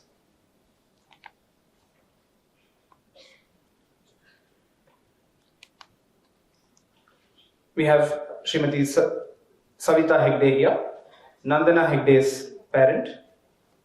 ವೇದಿಕೆಯ ಮೇಲೆ ಉಪಸ್ಥಿತರಿರುವಂತಹ ಎಲ್ಲ ಗಣ್ಯ ವ್ಯಕ್ತಿಗಳೇ ಹಾಗೂ ಇಲ್ಲಿ ನೆರೆದಿರುವಂತಹ ಎಲ್ಲ ವಿದ್ಯಾರ್ಥಿಗಳೇ ಹಾಗೂ ವಿದ್ಯಾರ್ಥಿಗಳ ಪೋಷಕರೇ, ಈ ಒಂದು ವೇದಿಕೆಯಲ್ಲಿ ಇಂಥ ಒಂದು ಸುದಿನ ನನಗೆ ಮಾತಾಡೋದಕ್ಕೆ ಸಿಕ್ಕಿರೋದೇ ಒಂದು ಸುದಿನ ಅಂತ ಹೇಳ್ಬೋದು. ಯಾಕೆಂದ್ರೆ ಇಂಥ ಗುರುರಾಜ್ ಕರ್ಜಗಿ ಸರ್ ಅವರು ಹಾಗೆ ಉಳಿದಂತಹ ಎಲ್ಲ ಈ ತರದ ಒಂದು ಅವರ ಒಂದು ಫೀಲ್ಡ್ ಅಲ್ಲಿ ಅತ್ಯಂತ ಪ್ರಭಾವಿತರಾದಂಥವರ ಎದುರಿಗೆ ಒಂದು ನನ್ನ ಅನಿಸಿಕೆಯನ್ನು ಹೇಳಬೇಕು ಅಂದ್ರೆ ತುಂಬಾ ಖುಷಿ ಅನ್ಸತ್ತೆ. ನನ್ನ ಮಗ ನಂದನ ಹೆಗ್ಡೆ 10ನೇ ತರಗತಿಯಲ್ಲಿ ಬೇಸ್ ಮಲ್ಲೇಶ್ವರಂ ಅಲ್ಲಿ ಫೌಂಡೇಶನ್ ಕ್ಲಾಸ್ಗೆ ಸೇರ್ಕೊಂಡ. Up to 9th standard he was very free and enjoyed his childhood. ಆಗ 10th ಗೆ ಅಲ್ಲಿ ಸೇರ್ಕೊಂಡಾಗ ಅವನ ಮುಖ್ಯ ಉದ್ದೇಶ ಏನಾಗಿತ್ತು ಅಂದ್ರೆ ಈ ಒಂದು ಫೌಂಡೇಶನ್ ಕೋರ್ಸಿನ ಒಂದು ಕೇಂದ್ರೀಕರಣ ಇರಲಿಲ್ಲ, ಅವನಿಗೆ NTSC ಕ್ರ್ಯಾಕ್ ಮಾಡಬೇಕು ಅನ್ನೋದು ಒಂದೇ. ಅಂತ ಸಮಯದಲ್ಲಿ ಅಲ್ಲಿ ಬೇಸ್ ಮಲ್ಲೇಶ್ವರಂನ ಎಲ್ಲ ಉಪನ್ಯಾಸಕರುಗಳು ಹಾಗೂ ಮುಖ್ಯವಾಗಿ ಅಜಿತ್ ಶಾಸ್ತ್ರಿ ಸರ್ ಅವರ ಎನ್ಕರೇಜ್ಮೆಂಟ್ ಇಂದಾಗಿ NTSC ಸ್ಟೇಜ್ 1 ಅಂಡ್ ಸ್ಟೇಜ್ 2 ಎರಡೂ ಸಹ ಕ್ಲಿಯರ್ ಮಾಡೋಕ್ಕೆ ಸಾಧ್ಯವಾಯಿತು. ಆ ನಂತರದಲ್ಲಿ ಆಟೋಮೆಟಿಕಲಿ ಅವನಿಗೆ ಒಂದು ಬೇಸಲ್ಲೇ ಕಂಟಿನ್ಯೂ ಮಾಡಬೇಕು ಅನ್ನೋಂಥ ಒಂದು ಇನ್ಸ್ಪಿರೇಷನ್ ಬಂತು. ಹಾಗಾಗಿ ಬೇಸ್ PU ಕಾಲೇಜ್ ರಾಜಾಜಿನಗರಲ್ಲಿ ಅವನು KVPI ಬ್ಯಾಚ್ ಅಲ್ಲಿ ಎಜುಕೇಶನ್ ಅನ್ನ ಕಂಟಿನ್ಯೂ ಮಾಡ್ದ. ಅಲ್ಲೂ ಸಹ ಅಲ್ಲಿ ಎಲ್ಲ ಒಂದು ಫ್ಯಾಕಲ್ಟಿ ಮೆಂಬರ್ಸ್ ಅವರುಗಳ ಸಹಕಾರದಿಂದ ಅವನು ಅಲ್ಲೂ ಅಚೀವ್ ಮಾಡೋಕ್ಕೆ ಸಾಧ್ಯ ಆಯಿತು. ಆದರೆ KVPI SC ಅಲ್ಲಿ ಆಗಲಿಲ್ಲ. ಆ ನಂತರದಲ್ಲಿ SX ಅನ್ನ ಕ್ರ್ಯಾಕ್ ಮಾಡ್ದ. ಹಾಗೆ ಮೋಹನ್ ಸರ್ ಅವರ ಕಂಟಿನ್ಯೂಸ್ ಎನ್ಕರೇಜ್ಮೆಂಟ್ ಇಂದಾಗಿ ಅವನು ಯಾವಾಗಲೂ ಸಹ ಆವಾಗ ಅವನು ಸೆಕೆಂಡ್ PUC ಇದ್ದಾಗ ಥ್ರೂಔಟ್ ದಿ ಇಯರ್ ಒನ್ ಡೇನು ಕಾಲೇಜ್ಗೆ ಹೋಗಿರ್ಲಿಲ್ಲ. ಓನ್ಲಿ ಫಾರ್ ಪ್ರಾಕ್ಟಿಕಲ್ ಮಾತ್ರ ಹೋಗಿದ್ದ. ಆದರೂ ಸಹ ಮೋಹನ್ ಸರ್ ಅವರು, ಸಾಮಗ ಸರ್ ಅವರು, NR ಸರ್ ಅವರು ಹಾಗೂ ಇನ್ನು ಇತರ ಎಲ್ಲ ಲೆಕ್ಚರರ್ಸ್ ಅವರ ಎನ್ಕರೇಜ್ಮೆಂಟ್ ಇಂದ ಆನ್ಲೈನ್ ಕ್ಲಾಸ್ ಆದ್ರೂ ಸಹ ಅದರಲ್ಲೂ ಸಹ ಇಂಟ್ರೆಸ್ಟ್ ಅನ್ನ ಕಳ್ಕೊಳ್ಳದೆ ಸಾಧನೆ ಮಾಡೋಕೆ ಸಾಧ್ಯ ಆಯಿತು. ಇದಕ್ಕೆಲ್ಲ ಮುಖ್ಯ ಕಾರಣ ಅಂದ್ರೆ ಬೇಸ್ನಲ್ಲಿರುವಂತ ಎಲ್ಲ ಫ್ಯಾಕಲ್ಟೀಸು ಕೇವಲ ಲೆಕ್ಚರರ್ಸ್ ಆಗದೆ ಅಥವಾ ಶಿಕ್ಷಕರಾಗದೆ ಗುರು ಸ್ಥಾನದಲ್ಲಿ ಇರೋದ್ರಿಂದ ಇದು ಸಾಧ್ಯ ಆಯಿತು. ಹಾಗಾಗಿನೇ ಇಲ್ಲಿ ಕರ್ಜಗಿ ಸರ್ ಅವರನ್ನ ಸ್ಪೀಚ್ ಅನ್ನ ನಾನು ಸಾಕಷ್ಟು ಸರಿ ಕೇಳಿದ್ದೀನಿ. ಕಳೆದ ಜೂನ್ ತಿಂಗಳಲ್ಲಿ ನಾನು ದೊಡ್ಡಬಳ್ಳಾಪುರದ ಒಂದು ಶಾಲೆಯಲ್ಲಿ, ಸರ್ಕಾರಿ ಶಾಲೆಯಲ್ಲಿ ಕೆಲಸ ಮಾಡೋದು. ಅಲ್ಲಿಗೆ ಕರ್ಜಗಿ ಸರ್ ಅವರು ಬಂದಿದ್ರು. ಅವರು ಸ್ಪೀಚ್ ಮಾಡ್ತಾ ಇರೋದನ್ನ ನೋಡ್ಬಿಟ್ಟೆ ನನ್ನ ಕ್ಲಾಸಿಂದ ನೆಕ್ಸ್ಟ್ ಕ್ಲಾಸಿಗೆ ಹೋಗ್ಬೇಕಿತ್ತು. ಸರ್ ಬಂದಿದ್ದಾರೆ ಅಂತ ಅಂದ್ಬಿಟ್ಟು ಅವರ ಒಂದು ಸ್ಪೀಚ್ ಅನ್ನ ಕೇಳ್ಕೊಂಡು ನಂತರದಲ್ಲಿ ನಮ್ಮ ತರಗತಿಗಳಿಗೂ ಸಹ ಕರ್ಕೊಂಡೋಗಿ ಮಕ್ಕಳ ಜೊತೆಯಲ್ಲಿ ಇಂಟ್ರಾಕ್ಷನ್ ಮಾಡಿಸಿದ್ವಿ. ಅವರು ಯಾವಾಗ್ಲೂ ಮಾತಾಡುವಾಗ ಹೇಳ್ತಾರೆ, ಶಿಕ್ಷಕನಾಗಿದ್ರೆ ಮಕ್ಕಳಿಗೆ ಅದು ಮುಂದೆ ಬರೋದಕ್ಕಾಗಲ್ಲ, ಶಿಕ್ಷಕ ಗುರುವಾಗಬೇಕು. ಮೊದಲು ಶಿಕ್ಷಕ ಇಷ್ಟ ಆದ್ರೆ ವಿಷಯನೂ ಇಷ್ಟ ಆಗತ್ತೆ ಅನ್ನೋದು. ಹಾಗೆ ಇಲ್ಲಿ ಬೇಸಲ್ಲಿ ವಿದ್ಯಾರ್ಥಿಗಳಿಗೆ ಶಿಕ್ಷಕರು ಇಷ್ಟ ಆಗೋದ್ರಿಂದಾಗಿನೇ ಇಷ್ಟೊಂದು ಸಾಧನೆಯನ್ನ ಮಾಡೋದಕ್ಕೆ ಸಾಧ್ಯ ಆಗಿತ್ತು. ಎಲ್ಲರದ್ದು ಸಹ ಇಲ್ಲಿ ಬರ್ತಾ ಇರುವಂತದ್ದು ನೋಡಿದ್ರೆ ರ್ಯಾಂಕ್ಗಳು ಇವುಗಳೆಲ್ಲ ಕಾರಣ ಇಲ್ಲಿನ ಒಂದು ಶಿಕ್ಷಕರು ಗುರುವಾಗಿರೋದೇ ಕಾರಣ ಆಗಿದೆ. ಹಾಗೆ ಅವನು ಸಹ ನಂದನ ಎಲ್ಲ ಒಂದು ಇದರಲ್ಲೂ NTSC ಇಂದ ಹಿಡಿದು CET ಅಲ್ಲಿ, KVPI ಅಲ್ಲಿ, ನೀಟಲ್ಲಿ ಎಲ್ಲ ಅಚೀವ್ ಮಾಡೋದಕ್ಕೆ ಇಲ್ಲಿನ ಒಂದು ಶಿಕ್ಷಕರ ಒಂದು ಎನ್ಕರೇಜ್ಮೆಂಟು, ಅವರ ಡೆಡಿಕೇಶನ್ನು, ಅವರ ಕಂಟಿನ್ಯೂಸ್ ಫಾಲೋ ಅಪ್ ಇವೇ ಕಾರಣ. ಅವನು ಬೇಸಿಕಲಿ KVPI ಬ್ಯಾಚ್ ಅಲ್ಲಿ ಇದ್ದವನು JE ಬ್ಯಾಚ್ ಅಲ್ಲಿ ಇದ್ದ. ಆ ನಂತರ ಡಿಸೆಂಬರ್ ತಿಂಗಳಿಂದ ನೀಟ್ ಬ್ಯಾಚಿಗೆ ಶಿಫ್ಟ್ ಆಗಿಬಿಟ್ಟು ಆ ನಂತರದಲ್ಲಿ ಲಕ್ಷ್ಮೀಮೂರ್ತಿ ಮೇಡಮ್ಗೆ ಬೈ ಪರ್ಸನ್ ನೋಡೇ ಇರಲಿಲ್ಲ. ಫೋನಲ್ಲೇ ಮಾತಾಡ್ಬಿಟ್ಟು ಅವರು ಎಷ್ಟು ಇಷ್ಟ ಆದ್ರು ಅಂದ್ರೆ ಅವ್ರು ಪ್ರತಿಯೊಂದು ಸಹ ಅವನು ಪೇಪರ್ ಸಾಲ್ವ್ ಮಾಡಿದಾಗ ಎಷ್ಟು ಮಾರ್ಕ್ಸ್ ಬಂತು ಏನು ಅನ್ನೋ ಅಂಥದ್ದನ್ನ ಫೋನಲ್ಲೇ ಮಾತಾಡಿಕೊಂಡು ನಂತರದಲ್ಲಿ ನೀಟಲ್ಲೂ ಸಹ ಅಚೀವ್ ಮಾಡೋದಕ್ಕೆ ಸಾಧ್ಯ ಆಯಿತು. ಆದ್ರೆ ಅವನದ್ದು ಮೈನ್ ಇಂಟೆನ್ಷನ್ ಏನಂದ್ರೆ ಬೆಂಗಳೂರು ಬಿಟ್ಟು ಆಚೆ ಎಲ್ಲೂ ಹೋಗೋದಿರ್ಲಿಲ್ಲ. ನಮಗೂ ಸಹ ಒಬ್ಬನೇ ಮಗ ಆಗಿರೋದ್ರಿಂದ ಬೆಂಗಳೂರಲ್ಲೇ ಇರಲಿ ಸಾಕು BMC ಅಲ್ಲಿ ಅನ್ನೋದಿತ್ತು. ಅವನು ಸಹ ಅದೇ ರೀತಿಯಲ್ಲೇ ಇದ್ದ. ಕೊನೆಯಲ್ಲಿ ಸರ್ಕಮ್ಸ್ಟೆನ್ಸಸ್ ಕೌನ್ಸಿಲಿಂಗ್ ಲೇಟ್ ಆಗಿರೋದ್ರಿಂದ ಏಮ್ಸ್ ಮಂಗಳಗಿರಿಯಲ್ಲಿ ಸಿಕ್ತು, ಆಂಧ್ರ ಪ್ರದೇಶಲ್ಲಿ. ಅದು ನಮಗೆ ಸೌತ್ ಇಂಡಿಯಾದಲ್ಲಿ ಇದೆ, ನಮಗೆ ನಿಯರೆಸ್ಟ್ ಅನ್ನೋದ್ರಿಂದ ಅಲ್ಲೇ ಜಾಯಿನ್ ಮಾಡಿದ್ದೀವಿ. ಈಗ ಏಮ್ಸ್ ಮಂಗಳಗಿರಿಯಲ್ಲಿ MBBS ಫಸ್ಟ್ ಇಯರ್ ಅಲ್ಲಿ ಇದ್ದಾನೆ. ಇದು ನನ್ನ ಮಗನ ಒಂದು ಈ ಬೇಸ್ನಿಂದ ಸಿಕ್ಕಿರುವ ಒಂದು ಸಾಲಿಡ್ ಫೌಂಡೇಶನ್ ಇಂದಾಗಿ ಈ ತರದಲ್ಲಿ ಮುಂದೆ ಬರೋದಕ್ಕೆ ಸಾಧ್ಯ ಆಯಿತು.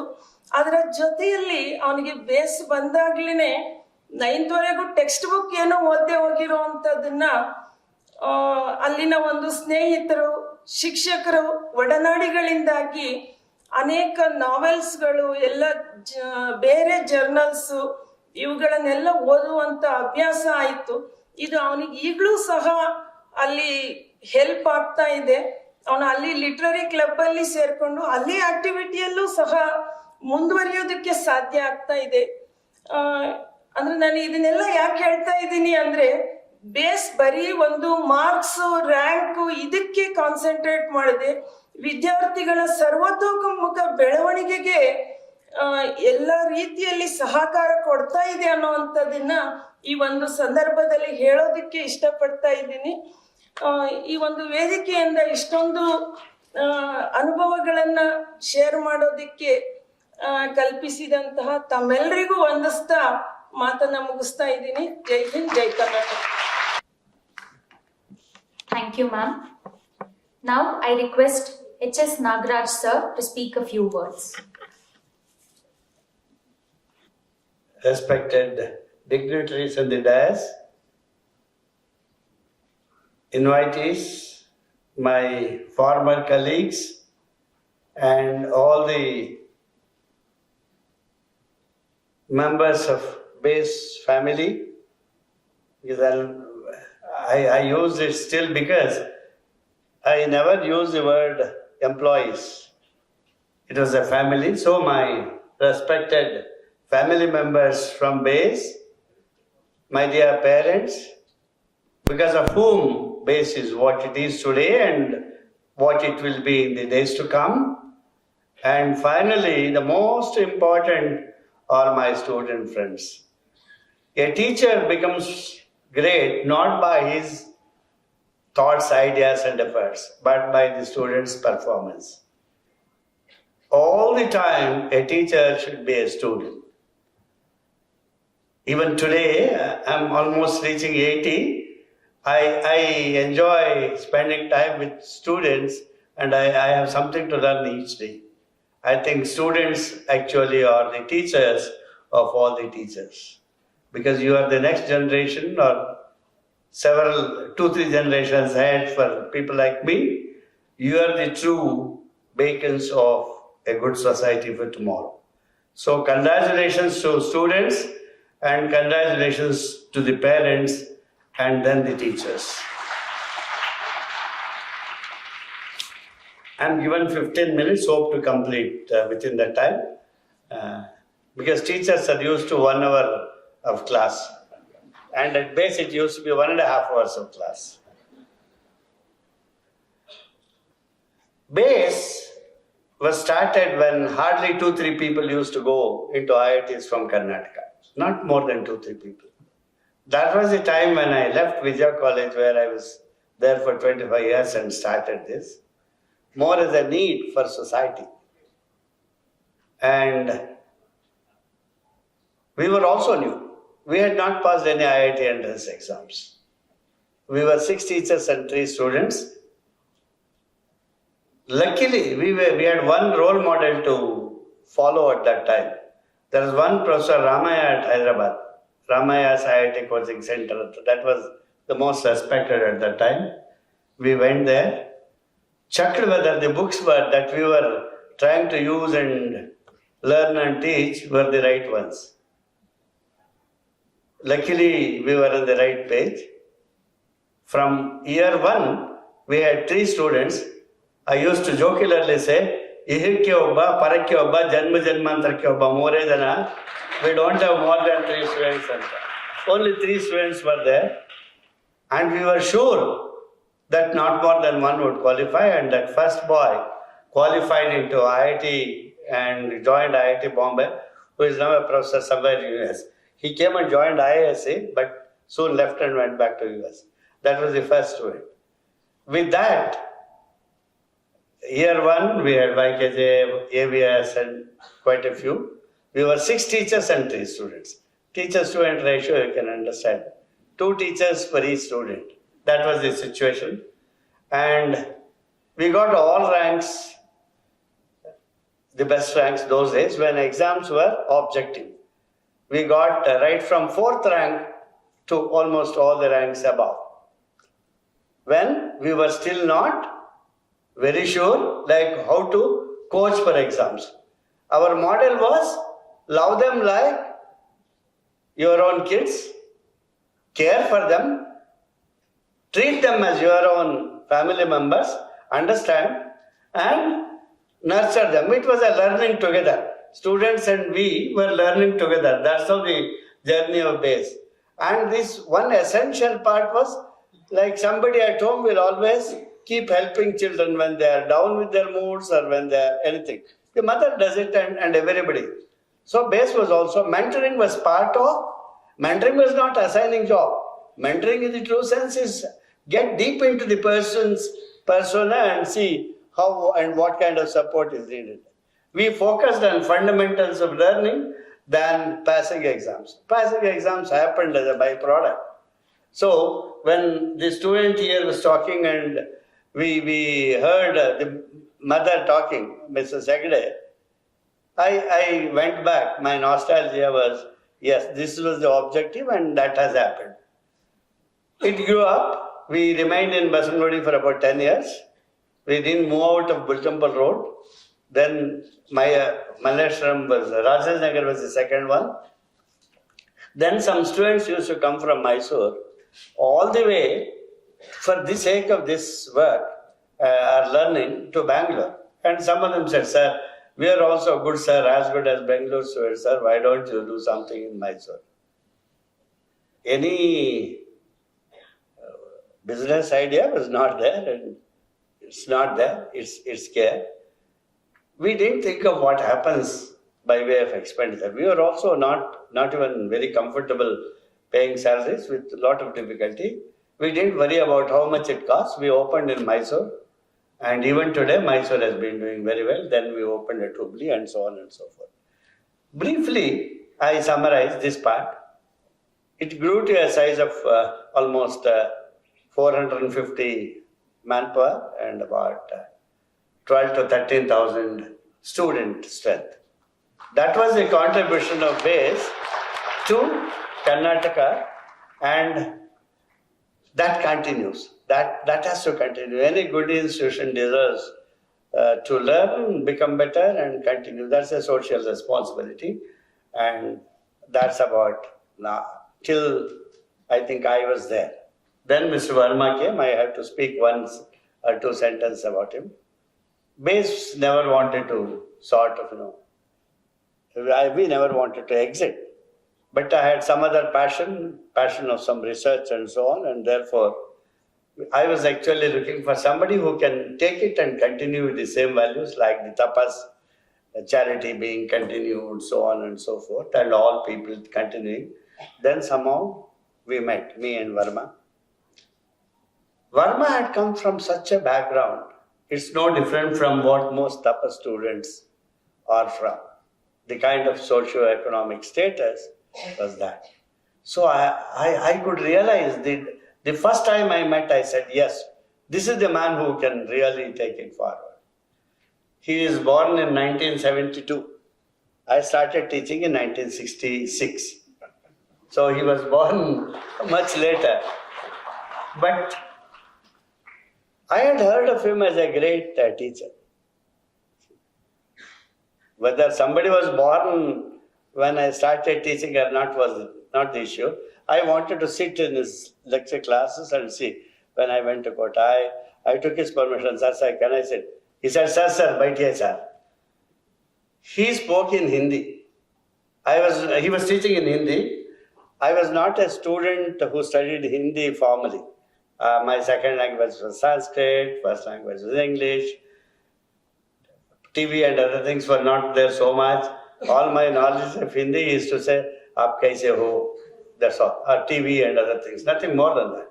But he spoke for 1.5 hours on what he termed as the title of the talk was Purnantar Pratipalan.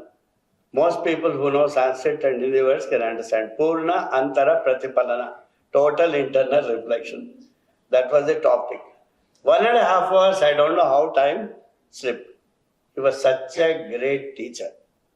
And apart from it, a great human being who has produced the best ranks in the country.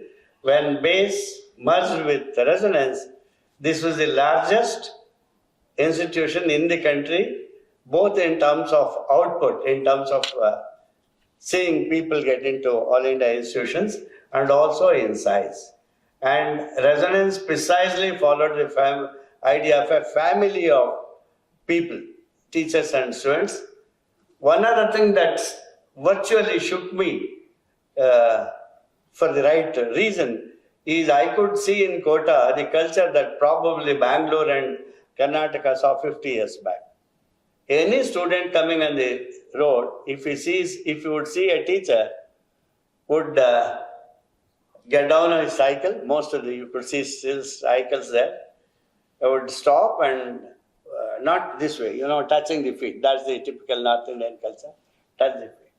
The value system that Kota is often not understood properly. People, we hear writing factories and that and this, but truly it's a cultural center for learning. That's one other revelation I had in Kota. So now it is under the care of a great culture and value-based organization, namely Resonance. So you are products of two such systems, the base and the resonance, and I'm not surprised that if you all felt, this is the place that has changed you. As Mr. Anand said, my friend in the ISC, he has joined the #1 institution in the country for science and technology, and one of the best in the world, and your next promotion should be here. So I would hopefully come and see you there one of these days, maybe in a few years. I wish you that. Anyway, it's not again prizing something. And I have a few words for the students.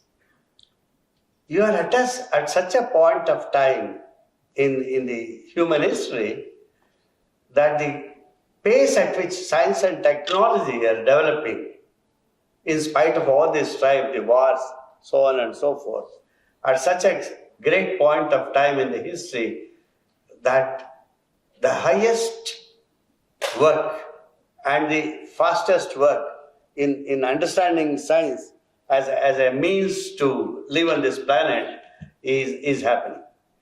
In the next 10 years, probably what did not happen in a few hundred years will happen in the 10 years. That's the pace at which things are happening.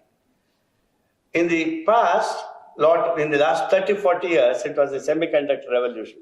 A material which was neither useful as a conductor as an insulator got suddenly on top of the world because of the doping, the silicon or the germanium.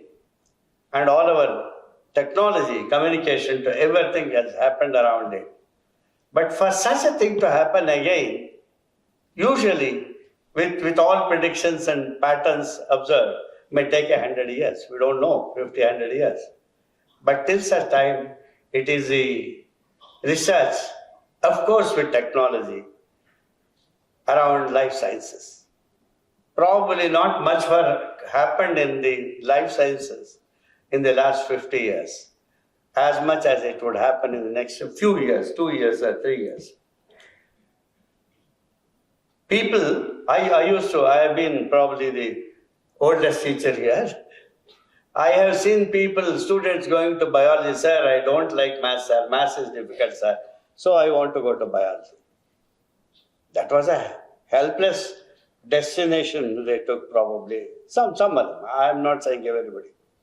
But today, maths is the language of biology. If you want to understand biology, you need as much of mathematics, as much of chemistry.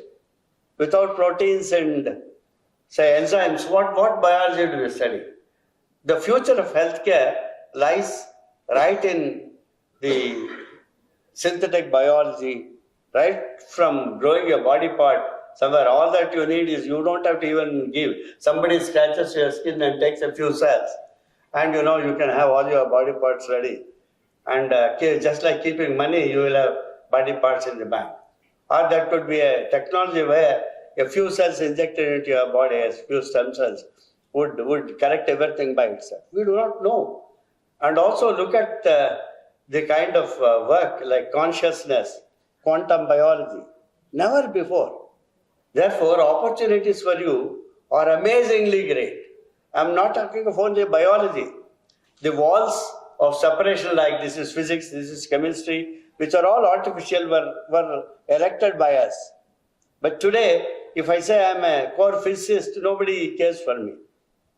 There was a time when we claimed very, very sort of with pride, I'm a physicist, I'm a chemist, I'm a biologist. Gone are those days. Rutherford said, anything other than physics is stamp collection. Only physics is the only science. He got a Nobel Prize in chemistry, not in physics. That itself was a lesson. It's not your isolated artificial walls that will work. It's all multidisciplinary kind of work, and the whole of human life has to be seen in totality. If you have to address issues of global warming to future of life and lifespan and how to provide food on this planet, the average lifespan today is about 70, 72 years, and we have 4 generations. Till 3 years back, my father lived for 19 and a half years. At 99 and a half, he had his son, grandson, great-grandson, and all that. The life expectancy is likely to go up to anywhere between 120 to 150 years in the next 20, 30 years. If lifespan becomes 150, how many generations? Grandfathers, grandfathers, grandfather. What is the social structure? How do children understand parents and grandparents and their grandparents? We do not know. We do not know what society we all live in. We, in the sense, in the next few years. It's something unimaginable. We do not know. Therefore, it's good for us to not force our children to do this, do that. We have no proprietary rights on our children. We should allow every child to explore and not remember and pass exams. Master needed to get into your IIT, medicine, etc. Forget. That's something like taking a passport. But passport is not your life. Remember, what you do is what survives you. Therefore, we should allow our children, encourage them, and the best thing that we do is not keep them, under the helicopter parenting scanning. Allow them to explore. They should explore and learn by themselves. Every life form is capable of learning. Even a worm that crawls knows some hot object is there and it changes its direction. But we think we have to protect our children by hand-holding them. Let them, you remove the fetters, allow children to encourage and learn, and values will automatically come. If we control somebody, somebody rebels. If I don't control, there is no rebellion. In fact, most social issues are also because of trying to be so-called caring, producing an effect of controlling. So let our children explore. They need values. We have to live a life of values for our children to follow. By lectures, it doesn't help. Therefore, as parents, we all have a responsibility for this generation, and opportunities galore. And you can't even say what opportunities will come, what skill set will help tomorrow. Because the society we lived in, the kind of jobs we did is very different. I remember one of my cousins got beaten 3 times or 4 times as an LIC officer when he tried to introduce computers. Today, you ask anybody what job, he says IT. When he tried to introduce computers, he got beaten because people thought all jobs will be gone if computers come. Today, robots are there, drones are there. People think, drones will deliver food, Dunzo will do that, and jobs will be lost. Nothing will be lost. We will have more jobs to do. Therefore, we don't know the skill set. All that we have to do is accept that we know something and not more than what the next generation can know. Encourage them. And I think as parents and as teachers, we encourage our children to become better, learn better, and whatever skill set, ability to think, in a way, these are the things that make them suitable for the future society. I think organizations like BASE are all said to be in that space. As parents, we have to facilitate a good journey for the children, and we will handhold them till they walk. Once they learn to walk, we should leave them to explore. No mother carries a child in the shoulder once the child is able to walk. If a mother holds the baby in the shoulders, fearing that the child would fall, the child loses the ability to walk. So if your children say, I want to do that, explore that, please encourage that. As long as it doesn't steal and do terrorism, please encourage them. Excepting those who do allow anything. I think the future is great. These are the generations which make the society even greater than what it is. I think I'm blessed to be here today. Thanks to Ms. Anant and my former colleagues. Thanks all of you to have listened to me. All the best. Once again, congratulations to these students and parents, and wish you all a great future. And the world is an exciting place to live, and hope you will all have a big share of that great world that you are going to create for yourselves. Namaste.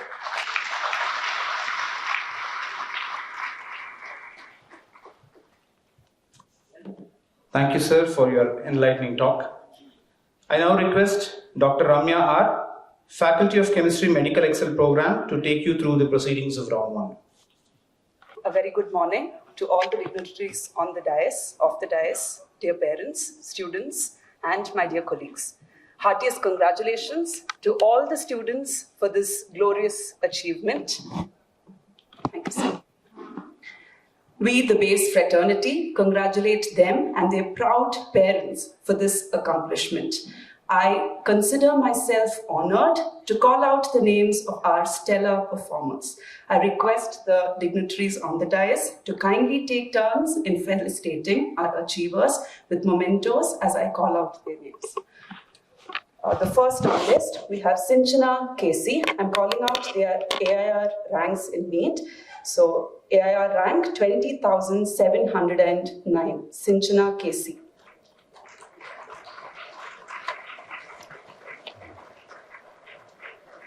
Please come up on stage.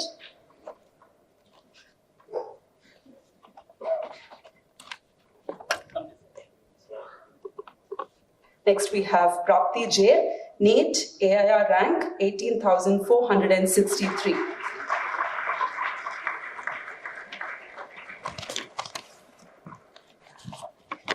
Arjun Balaji L, AIR rank 15,852.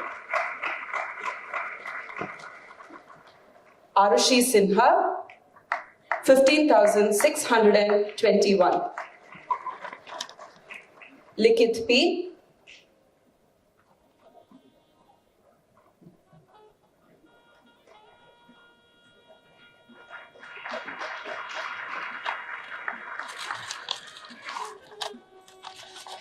this is Arushi Sinha, 15,621 AIR rank.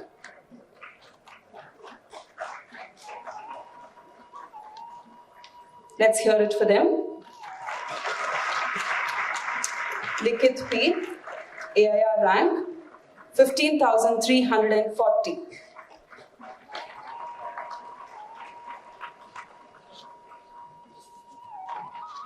Next we have Sanidhi ND, NEET AIR rank 15,329.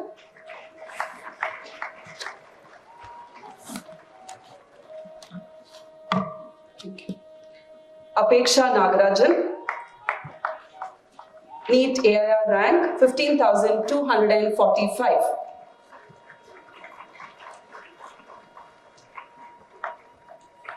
Medha Kakade, AIR rank of 15,059. Not to mention, most of these students have secured centums in their PU exams also in PCMB and languages. Next we have Shreya Bhimesh, AIR rank of 14,972. A huge round of applause. Thank you. Next, Rishabh Raghavendra, AIR rank of 14,799.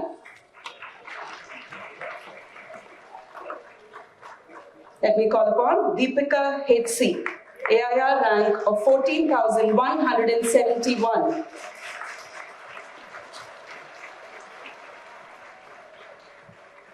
Shreya S, AIR rank of 14,041.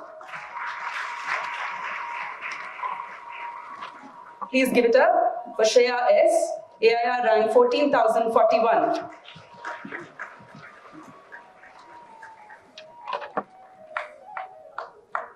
Next I call upon Sharath HH, AIR rank of 13,770.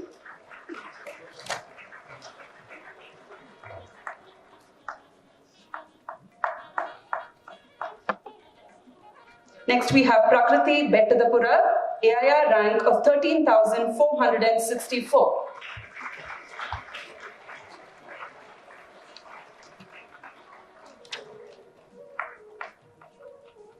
Next, Puneet M. Atreya, AIR rank of 11,201, KVPY SX rank of 910.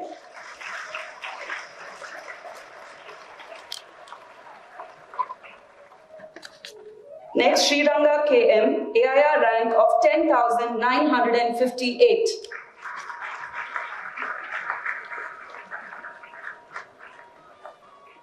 Pratiksha P, AIR rank of 10,934.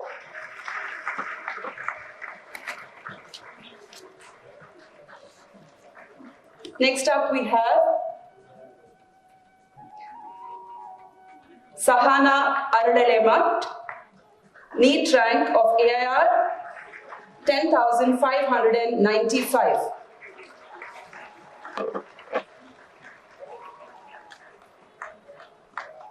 Shreya Naveen, 10,448.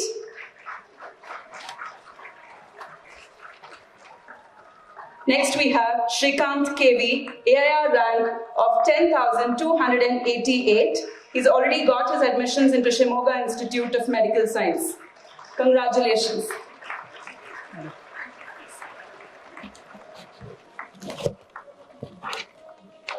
Thank you.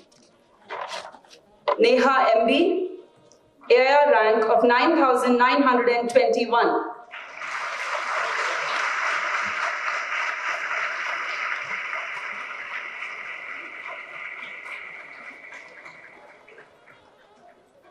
Anusha J, AIR rank 9,648.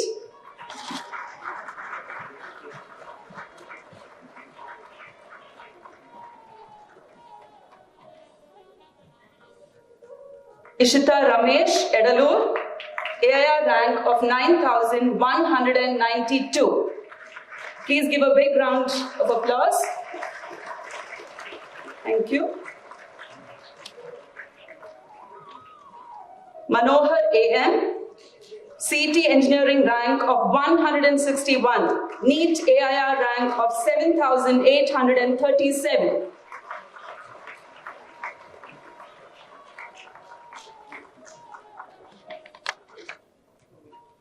Subhiksha S. Shetty, CET Engineering rank of 489, NEET AIR rank of 5,715. Vibhav MS, NEET AIR rank of 5,561.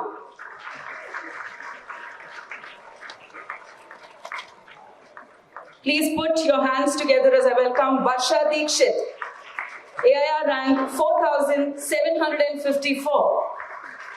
Second PUC, 595 out of 600.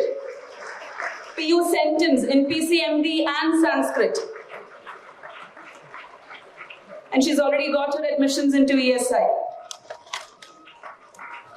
Next we have Ashray SN, CET Engineering rank of 340, NEET AIR rank of 2,383. Another proud AIMS product going to be from Mangalgiri.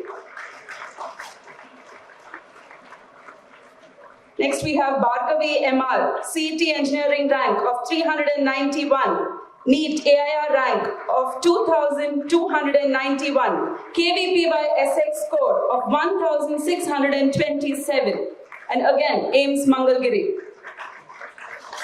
A huge round of applause. I think we can hear better. Thank you. Akshay Srinivas, NEET AIR rank of 2,276. One more, AIMS Mangalgiri.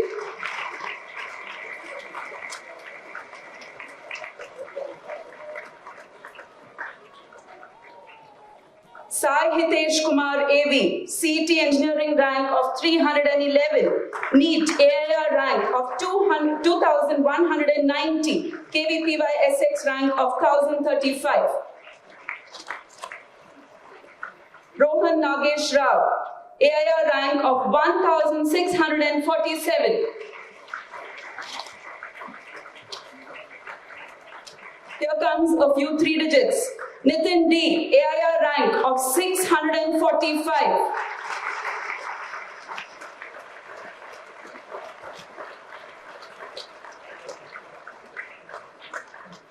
Krishan Vinadhar Shetty, CET rank of 262. CET BNYS, rank 4. CET Veterinary, rank 5. NEET AIR, 547. A huge round of applause. PNC Manipal, admissions done.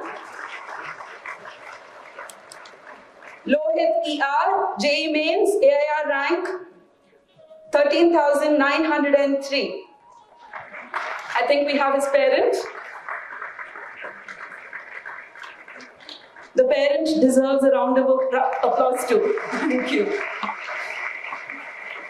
Sriram Sundar, AIR rank 13,734. Again, NIT Suratkal.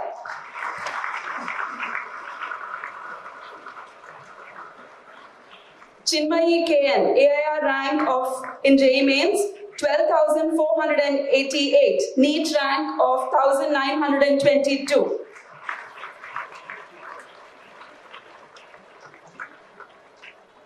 Hemant Medahal, CET Engineering rank of 354. JEE Mains rank of 11,829. He's got his admissions into RB. Congratulations. Dishan D, JEE Mains rank of 11,674. BITS Mesra. Congratulations.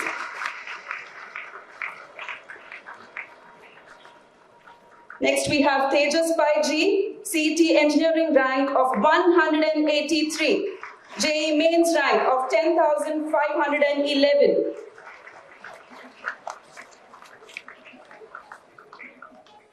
Gopala Raghavendra Kumar, JEE Mains rank of 10,038. PSU admissions done. May next call upon Pratik Rao MP, CET Engineering rank, double digit, 71. JEE Mains, AIR rank of 9,534. Again, got admissions into RB. Congratulations.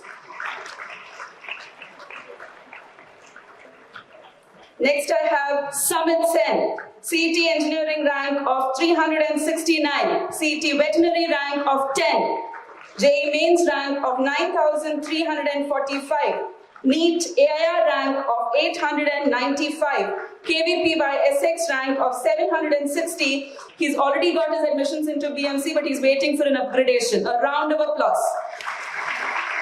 Thank you. Pranav D, one more. Going to AIMS, Rishikesh, CET Engineering rank of 119, CET Veterinary rank of 10, JEE Mains 4,866, NEET AIR rank 779, KVP by SX 832. Advait A, CET Engineering rank of 395, JEE Mains rank of 3,876. A huge round of applause, ladies and gentlemen. Thank you. Sucheta G. Hipparagi, NEET rank of 20,898.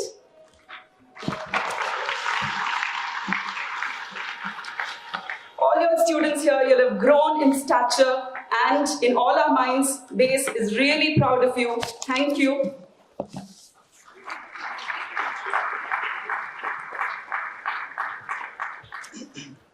Thank you so much, Ramya ma'am. I now request all the students on stage to come forward for a photo shoot.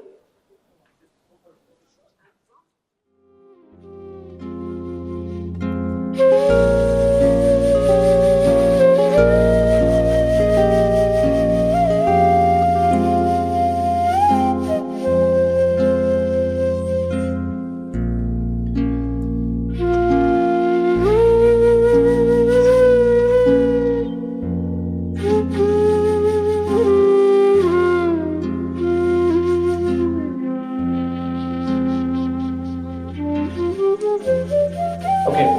I now request Pranav D to speak a few words.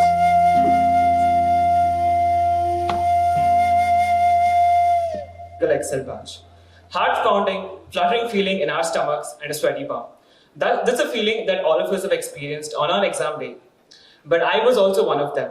But as I went into the exam hall, sat, closed my eyes, and recalled the words of a very wise teacher who once told us that the result of this exam was not a final outcome, but yet it was just a ticket to the wonderful and amazing journey that was waiting ahead. And I am grateful to be a part of this smooth fast track called BASE for helping me receive this ticket. I'm grateful for my teachers for making sure that our concepts were crystal clear and for being with us despite all the need, the pandemic, and all its uncertainties. Years down the line, I may not remember what the value of the Rydberg constant is or the number of varieties of basmati rice that are there in India, but I will definitely remember all the work ethics and the problem-solving skills that they have inculcated in us. And also indebted to my parents for being my backbone and support system these 2 years. A huge shout out to my friends who made this roller coaster ride very memorable. They gave the right amount of healthy competition as well as emotional support these 2 years. Last but not least, I'd also like to thank the support staff who played the crucial yet silent role behind the scenes. I'm grateful for being given this platform to extend my gratitude to this institute and all those working tirelessly behind this for helping me reach one step closer of achieving my goal of becoming a doctor. Thank you.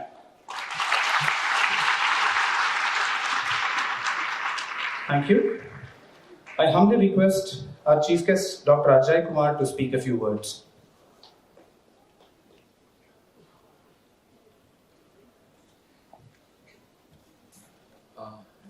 Hello, namaskara. Thank you very much. All the dignitaries who are on the dais,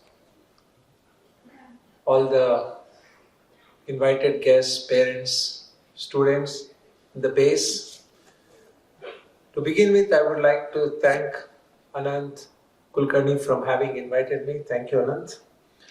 I've learned a lot today. I think more than my talk, what I can say, I can go with the feeling that I have learned a lot here.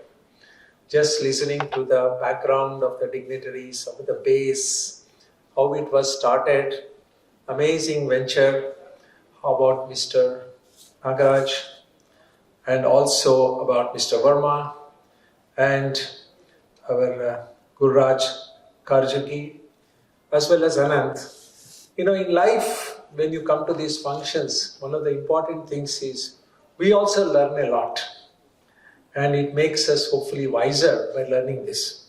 Being in the healthcare for several decades and understanding there is so much of relationship between health and education, today seeing all the children, toppers, their achievements, it's really a proud moment what has been achieved by BASE in Karnataka and in India. And congratulations to BASE and all the faculty for a wonderful work they have done. Congrats.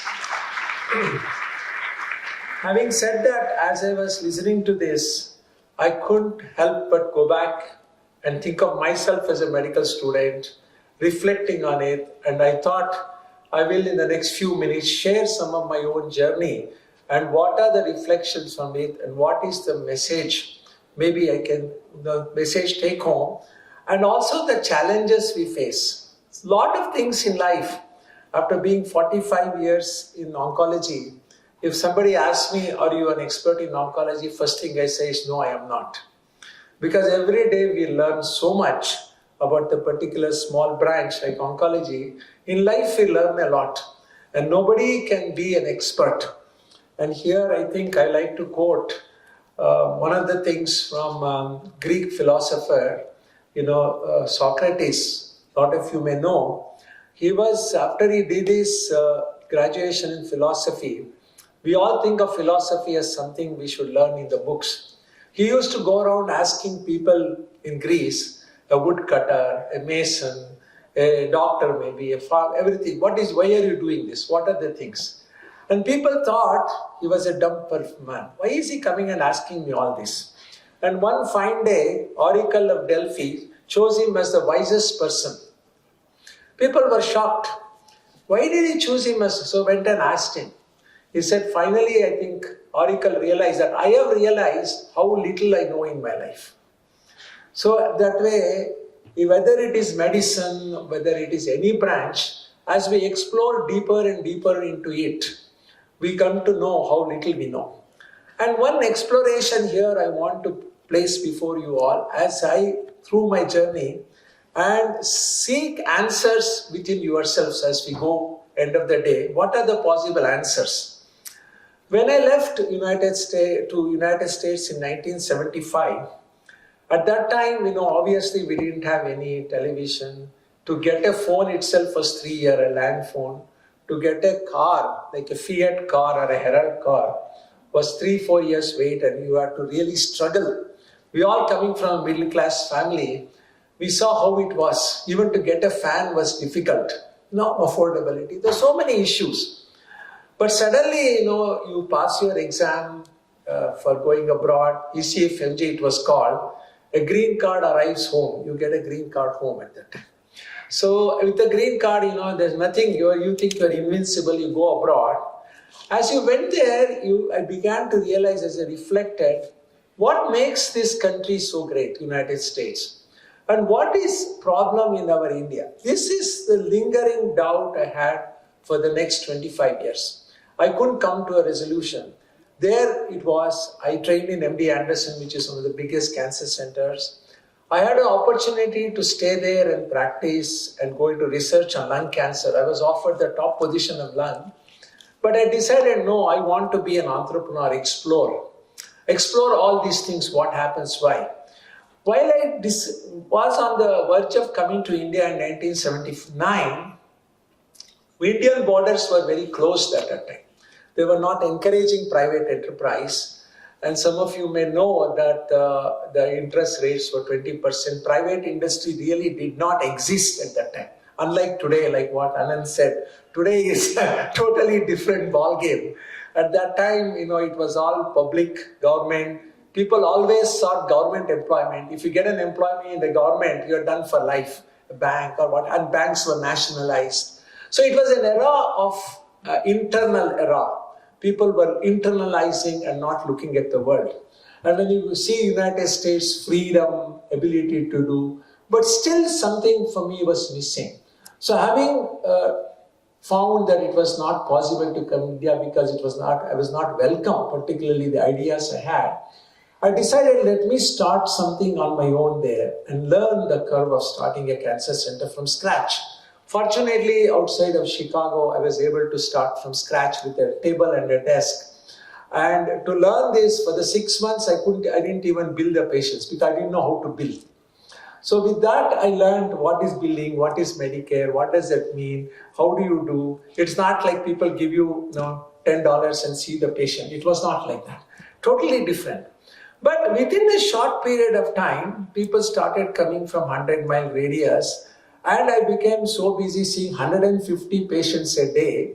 Within 1 year, I had to recruit partners. That is when I said, while I'm recruiting partners, why don't I put a condition? Condition is I want 3 months off a year to study India.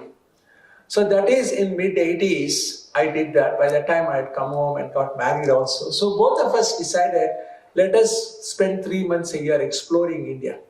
The first exploration was 84, where I did backpacking in Himalayas for 6 weeks. And the rest of the time, I traveled particularly with interest on cancer. When I looked at, some of you may know, there is a system called cobalt therapy in India, very prevalent, high-end, whereas it was phased out abroad. So it always wondered why cancer doesn't know rich from poor. Why is it, cobalt is still used in India? Canadian government makes cobalt for India, our countries, India, Africa and all, but no Canadian gets the treatment because it is inferior form of treatment. Why? So I started questioning the doctors in India on my trip. Went to Mumbai, here, there, and I saw a baby waiting for 12 hours in Madhya Pradesh to get the rudimentary treatment with a big tumor in the stomach. All of this perplexed me. I said, because they said we are a poor country. And my question to them was, cancer doesn't know poor and rich. It knows only one, right treatment at the right time. What is this business of using poor technology and harming the patient possibly more than anything else. When this struck me, I decided I have to do something.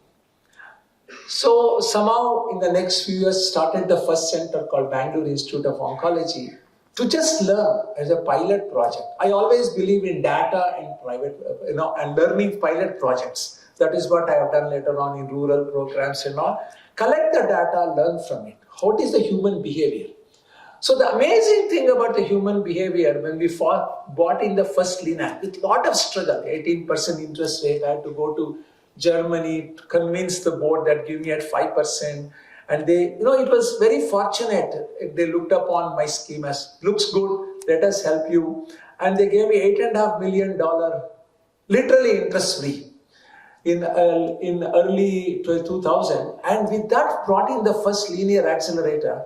The amazing thing was 80% of the patients who were on Cobalt moved to linear accelerator. So that was a learning curve that what we say may not be necessarily true. What we assume India is a poor country may not be true. Look at all the talent here today. And we have 1.2 billion population. What we are seeing is only maybe 25% of the population, the middle class, upper class. And what about the other 900 million who are also equally talented, who don't have the opportunity? When they come to the mainstream, what will happen to India? Today, we are very proud. The Prime Minister of UK is Indian origin. We are very proud. Lot of companies in US, Microsoft, IBM, Adobe, MasterCard, all are run by Indians, much more. Entrepreneurship is huge in Silicon Valley. So big that, Indians possibly represent 40% or more of entrepreneurship in that part of the world. So one of the things I want to convey here today, we have tremendous IQ. There is no question about it. As Indians, we have tremendous IQ. But whether we like or not, what we experienced in the 28 years there, that we had suffered from some kind of complexities. We are very good in our work. If you look at even colonization, who did all the administration work for the British and all? It is IECS officers who did all the work. Without them, I don't think the British would have survived. So we have brilliant mind, but we don't have that confidence in ourselves. We go and work for others, but why can't we do it for ourselves? I think the issue, that is one of the perplexing things for me. Why can't we be an entrepreneur and develop? Fear is our worst enemy. I go to big universities in US, even now I do, and who are the people working in all the labs? All the labs doing scut work. Indians are used to be Chinese. And who is getting all the credit? The person who is sitting at the tap, possibly a white man, and who is doing all the work? We are doing all the work. So this kind of always dawned on me. Why is it? Even today I don't have a definite answer, but it is good to reflect on it. So when I decided and somehow convinced my family, look, I want to take a jump into this, become an entrepreneur, drive. And when they asked me, what is it you want to do? They thought I want to start one hospital or something. I said, no, I want to start hospitals across India using a hub and spoke model. People in the government thought I was a crazy nut. From the hospitals, they said, you must be crazy. Even government has not done that. How the hell are you going to do? Then my family, of course, my father once, I remember, locked me in the bathroom saying, you will not come out unless you promise me you will not come from US. Because he came and saw me what kind of a practice I had in US. 40 white people for working for me. He was amazed at that. Look at all these people working for you. But, it really dawned on me, it's time to take a trial and jump in. So I remember telling my wife at 2 o'clock in the night, I have to go back to India. I may become, I don't know how many of you know Bangalore well. There's a place called Kalasapalyam. It used to be the bus stand of Bangalore. I said, I may become a coolie in Kalasapalyam, but I want to move to India and take up this challenge. So that really kind of gave me the confidence. Even if I lose anything, it's okay. Let me jump into this. But the journey, to make it very short, in the last 15, 20 years has been remarkable. Anand Kulkarni knows part of it. How as a private equity, I didn't even know who are these private equities, what means by EBITDA, I'm a doctor, who wants to do the great care to the patient. People used to ask me, what is EBITDA, what is the IRR on it? I said, what is IRR, man? I don't know any IRR. But in the short term, I really began to learn how do you really use the system for the benefit as an entrepreneur. And with that, I decided, look, you can always start non-profit hospitals, great grants. You go to people and say, please give me some money. I'm doing this great service. I said, that is not what India should be. I had a lot of NGOs come to US when I was there. They would say, this foundation give me money, that foundation. How can a country prosper if you're always begging? Can you prosper? Please answer me, all the youths. Can you prosper and become an advanced country if you go around begging for funds? Yes or no? No, you cannot. Answer is very clear. You cannot keep on going saying, give me grants, I'm doing this great job. How do you make the system work for you and at the same time achieve this goal? That is the challenge. That is our Harvard Business School study. When they looked at it, I said, okay, I will tap into private equity. There are a number of stakeholders. What does a private equity want? They want the return on investment. A decent return. That is what a decent, not abnormal return. One day I remember in New York, some private equity telling me, I want a 22% return. I said, thanks for the breakfast and got out. Very nice breakfast they gave me. I said, thank you and got out. So that's not possible. Second thing is, why is equity better? Because in the business schools, those of you who go to business school, you will always learn equity is more expensive than debt. I said, nonsense. I think equity is the best thing. As long as you properly make the agreement, so you don't assure them. Because debt is a sword hanging on your... Every month, like you also borrow, you have to pay the debt, and the bankers are at your house knocking on the door. You have to pay the principal, everything. Equity is something, they're a partner with you. So I said, I don't care, I want equity. Okay, equity dilutes you, so what? Who cares? Because I am here to do cancer service, not to build wealth personal. So with that in mind, I got 7 equity players. And one of the important thing I want to convey here is how do you structure it is the important thing. With no guarantees, they should believe in your system, but you should value their money more than your own money. Very important. Transparency, ethics, each rupee should be accounted. Anand Kulkarni knows when Mr. Azim Premji came to me, I didn't really need money. He called me one day and said, I want to invest with you. I said, okay, went there. I said, I thought you wanted to talk about some business plan. He said, no, I want to invest. I like your transparency ethics. You are one of the few in the healthcare who counts make sure money is spent the right way and accountability is there. Finally, I couldn't say no, I took money from him. But all I want to say is so important to make sure fiscal responsibility, and private equity brings that kind of fiscal responsibility. And the third thing is, I declared I don't give any dividends. So recently I wrote an article on profit versus non-profit. What is the difference between the two? Honestly, there is no difference as long as you declare there is no dividend. Even non-profit has to buy equipment, has to pay salaries, has to charge the patients. So the people don't understand non-profit. Vellore, for example, hospital charges more than most of the private hospitals. Why is it? They have to make it. Money is spent to bring in more technology and all. So we actually, in the Harvard Business School, my talk was on, there is no difference as long as you don't declare any dividend. So with this in mind, I have started this journey.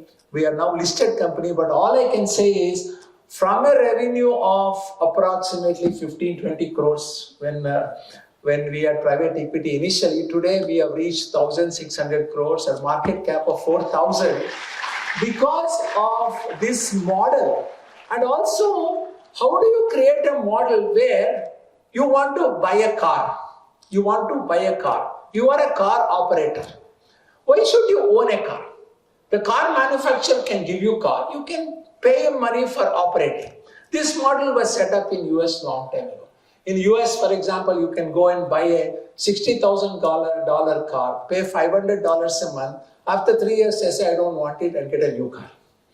See, the capital is used properly. And this is the model we have created in HCG now, where if I have to buy a linear accelerator, first time in the world, a Swedish company, one of the manufacturers has done that, where actually I can buy an equipment for $3 million, but I don't pay 1 rupee, $1.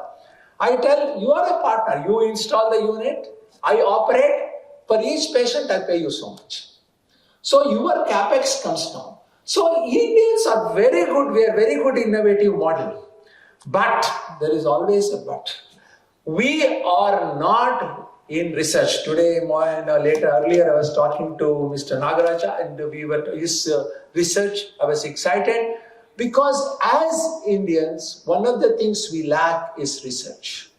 We are very good in copycat. You look at drugs, pharma drugs. We are phenomenal in generic drugs.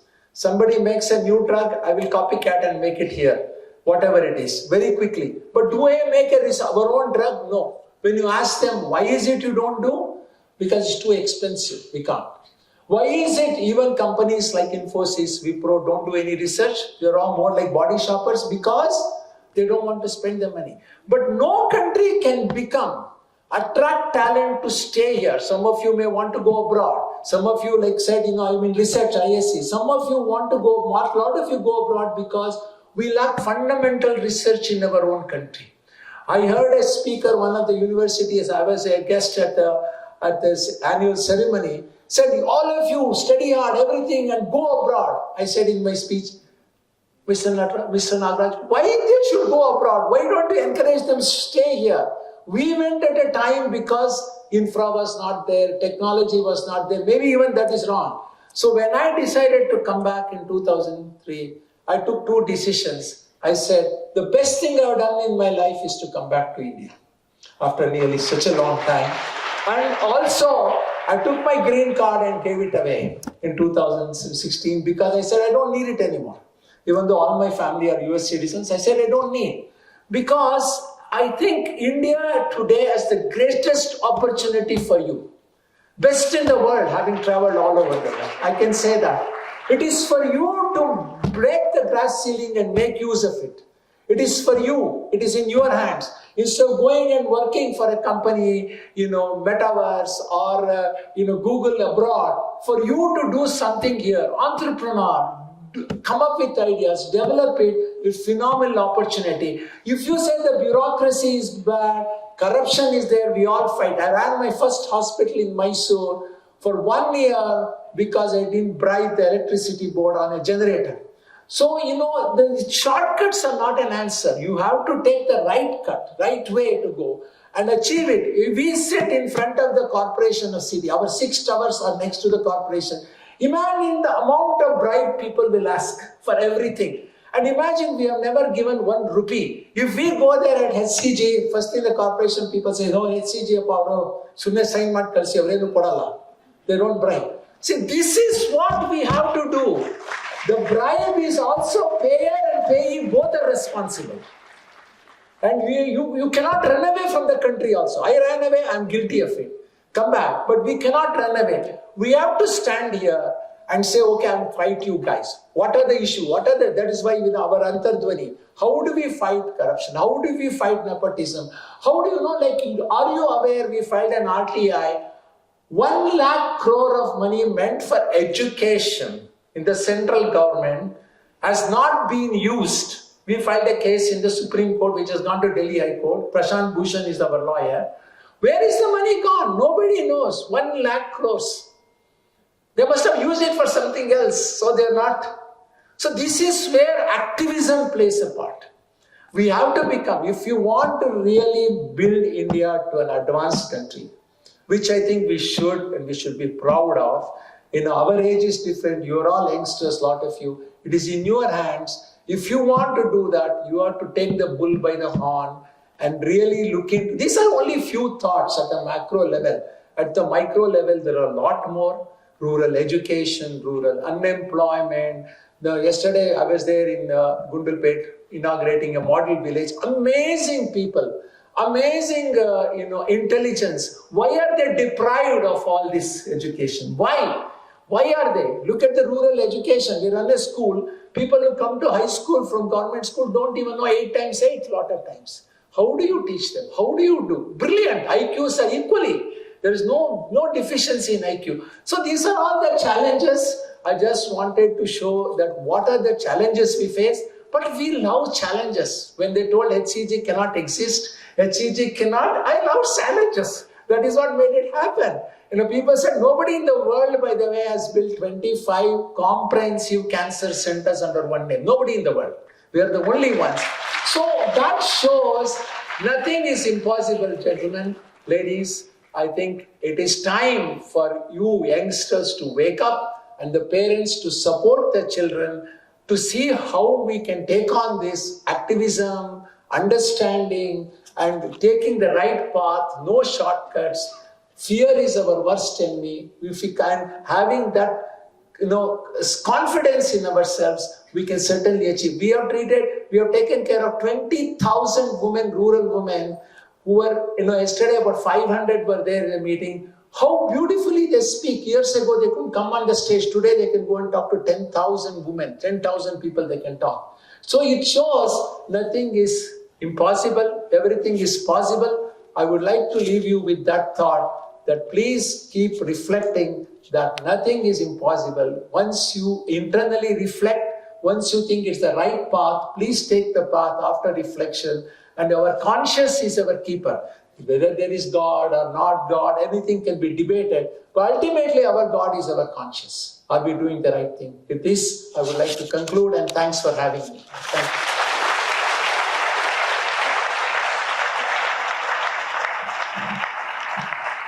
Thank you, Ajay sir. You surely have inspired all of us here. Thank you very much. I now request Professor Divya Bharti, Faculty of Chemistry Pre-Uni Plus program, to take over the second round. First, we have Imabindu Nagavar, secured NEET All India ranking 17,334.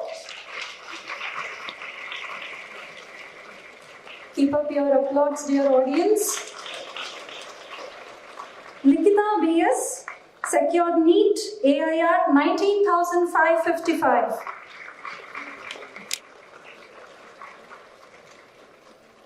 Next, we have Samarth Ji has secured KVPY SA rank 860.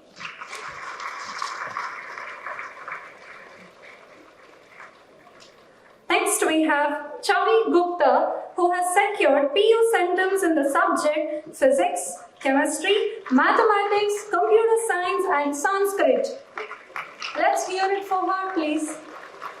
Thank you. Next, Arna Satish, who has secured PU centums in the subject Physics, Chemistry, Mathematics, Computer Science and Sanskrit. Also, he has successfully made his way to PES University. Congratulations. Upcoming, Anvita A. Rao, who has secured 594 on 600 in second PU board. And also, she is now going to IIM Ranchi.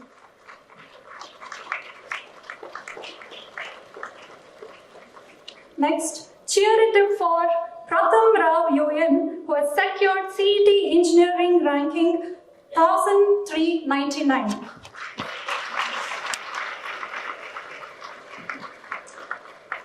Next, we have Skandesh KK, secured CET Engineering ranking 1324.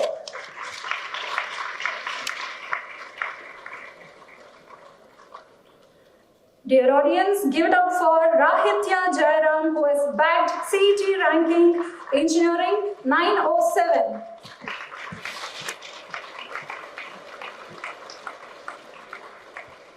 Next, we have Megha Modi, who has secured CET Engineering rank 486.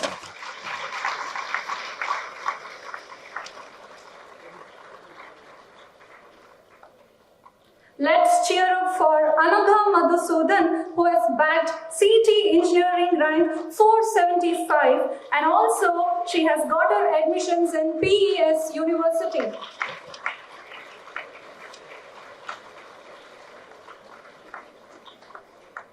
Next, we have Pratik S. Hanji, secured CT Engineering rank 474.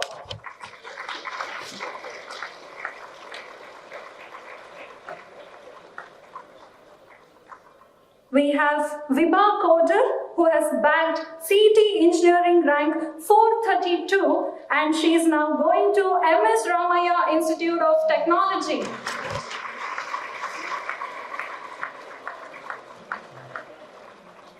Dear audience, give it up for Kirtan Shanoy, who has secured CT Engineering rank 335. Next, we have Ananya Bhatt, who has secured CT Engineering rank 342.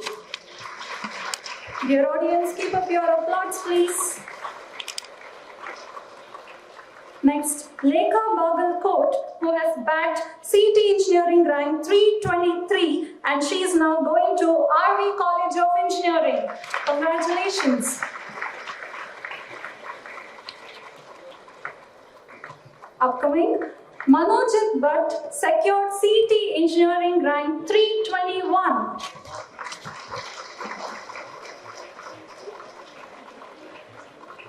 Navneet KS has secured CT Engineering rank 320.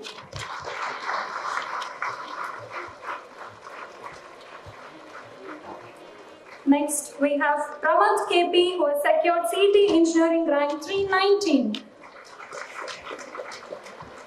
Now let's hear it for Skanda PR, who has bagged CT Engineering ranking 315.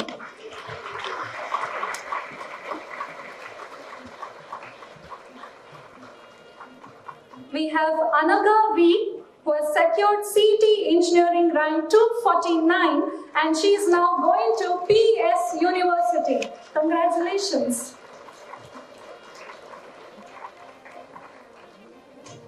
Now let's hear it for Saurav K, who has secured CT Engineering rank 213.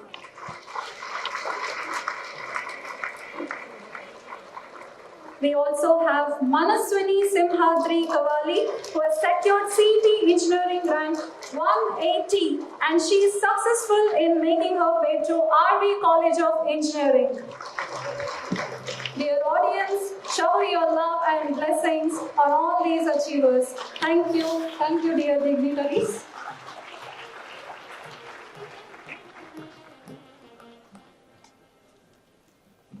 One second. Ladies and gentlemen, Dr. Ajay has another commitment, so he needs to excuse from the proceedings of this event now. So I seek your consent for that, and thank you, Ajay, for making it.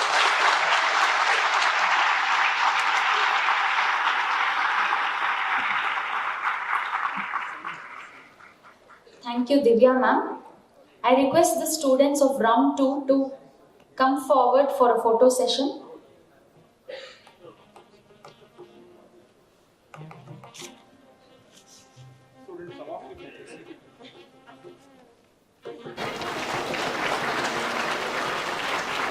I would like to call on stage our CET topper Sudeep Y to speak a few words. Good morning everyone. I am Sudeep from BASE Tumkur. My last 2 years in BASE have been academically constructive due to the well-designed coursework and experienced teachers.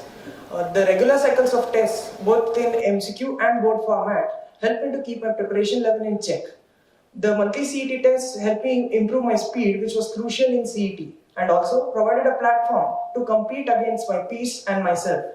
The classes were very easygoing and I had a lot of free time for self-study, which improved my understanding of the concepts taught in class. The KVPY support program of first and second year helped me to crack KVPY Essex, improve my NEET and JEE main score too. I would like to thank all the teachers and my parents for their support. Thank you. I now request R.K. Verma sir to speak a few words and motivate our youngsters. Good afternoon. respected HSN sir, the chief guest of today's program, Dr. B.S. Ajaikumar, Dr. Gururaj, Karajagi, Anand sir, best family members, all the students, parents, my colleague Manoj from Resonance Kota. First of all, I congratulate every student for their success, and I will insist here that every rank is important. Sometimes students feel that I have got rank much behind, and due to that students feel that I will not get good college, I will not get good branch. So my first message to all the students is that every rank is important. Every rank, every success is earned by lot of hard work. So nobody should feel depressed by that. You should celebrate your success. Whatever is the number in terms of the rank, you must feel happy, because there are lakhs of the students who also prepared well, but they could not get selected. So that is the first thing that you should consider for yourself. The second thing that I would like to convey to the students, that you should learn to digest success and failure both. When you learn this skill, then you will always be happy in your high time also and your low time also. Life is full of uncertainties. You do not know what will come next. So one thing that you should learn while you are preparing for the competitive exams, through learning this PCMB, you do a lot of hard work. You learn so many skills to solve the problems. While you are learning these skills to learn the concepts, to solve the problems, there are many things that are getting developed in your personality, and they are doing hard work. Hard work doesn't know physics, chemistry, maths, but through physics, chemistry, maths, you learn to do hard work. You are disciplined. You are able to face the pressure of the peer group. You are able to face the challenges in general life. And these are the extra qualities that get developed in you while preparing for these competitive exams, which are toughest in the world. These are the qualities that will help you after you graduate, you come out of the college and you face the real world. The real world is very cruel. It is beautiful, but it is cruel also. So there are a lot of challenges that you are going to face after your colleges, when you enter into the real life, when you do your job, or you are doing your business, or you are doing anything you are pursuing that is your passion. Many times you do not know your passion also. You are just following what your friends are doing, and maybe you recognize, you identify your passion at later age. But whatever you would like to do, there will be a lot of competition. This competition is not going to leave you alone. You face competition for competitive exams now. Later on you will face competition whether you are doing your job or you are doing your business. But the fundamental qualities that you must have, you must enjoy whatever you are doing, and whatever is in your hand currently, you do your best. Many times you think a lot about future. What should I do? What will happen? Don't think much. Whatever is in your hand currently, like as a student of 11th and 12th class, and as a student of preparing for a competitive exam, what is in your hand? You do your physics, chemistry, maths best, or your physics, chemistry, bio best. Forget about past and future. In the college, when you are in college, you will be having a lot of things other than studies also. Whatever is in your hand, try to do best in that. And in college also, I would like to say a few things. During the preparation of 11th and 12th class, these competitive exams, many students feel that they are burnt out of this preparation, because it puts a lot of pressure. And when they reach the college, they don't study well. They don't study at all. They just enjoy and spend all the time. And in the colleges, there are so many activities which are enough to consume your even 24 hours. This 24 hours will also be less. There are so many activities. And many students engage in those activities so much that they forget studies. So my message to all the students that at least for the engineering students, at least keep 8 CGPA for a satisfactory completion of the degree. It is, you will complete your degree even with 5 CGPA or 6 CGPA. But for your own respectful exit, your own satisfaction, maintain at least 8 CGPA, and it is very easy to maintain. For that, you don't have to study that much which you studied for this competitive exam. It is very easy to maintain that. You have to be regular. You have to be regular in writing notes, and some students are very smart. They take Xerox copy of notes from the other and they get more marks than the original one. So you can adopt all these techniques that you want to according to your nature, but ultimate aim should be to get at least to maintain 8 CGPA. And you are all very sincere students, but I have seen many students even after getting ranks in top 100, top 10, top 50, in colleges they don't do well because of this feeling or reality that during 11th and 12th they have put a lot of hard work, they have spent all their energy. But energy is enormous, it is in mind, not in body. You just think that I have to do this thing and you can do that. So don't forget that you have enormous capacity. So in college, maintain a certain percentage. For the medical students, I don't think the percentages, this CGPA concept is there, but percentage is there, equivalent percent will be 75.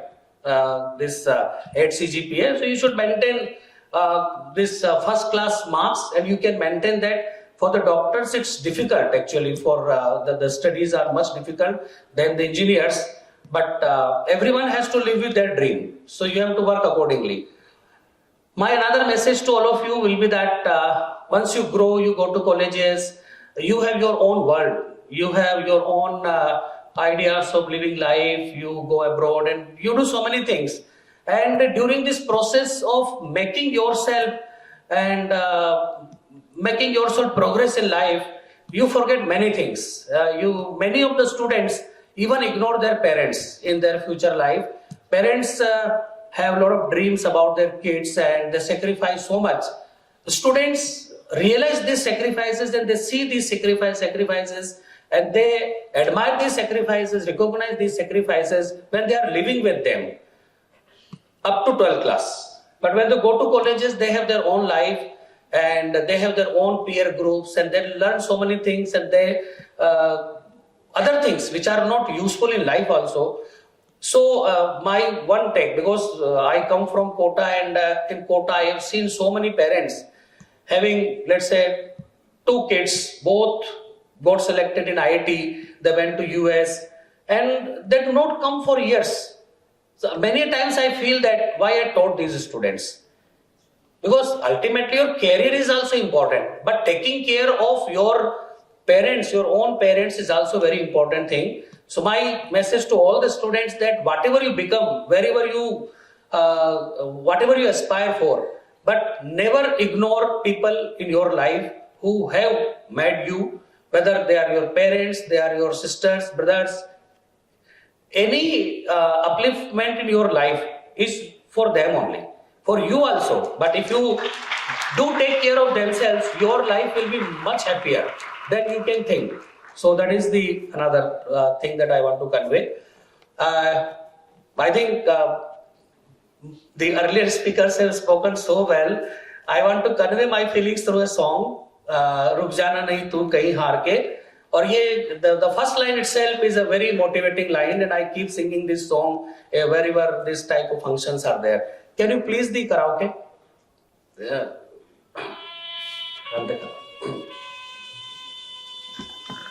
Hello. I have sung this song, I think 300, 400 times, but every time when I sing, I feel highly energetic. Increase the volume of the music. More.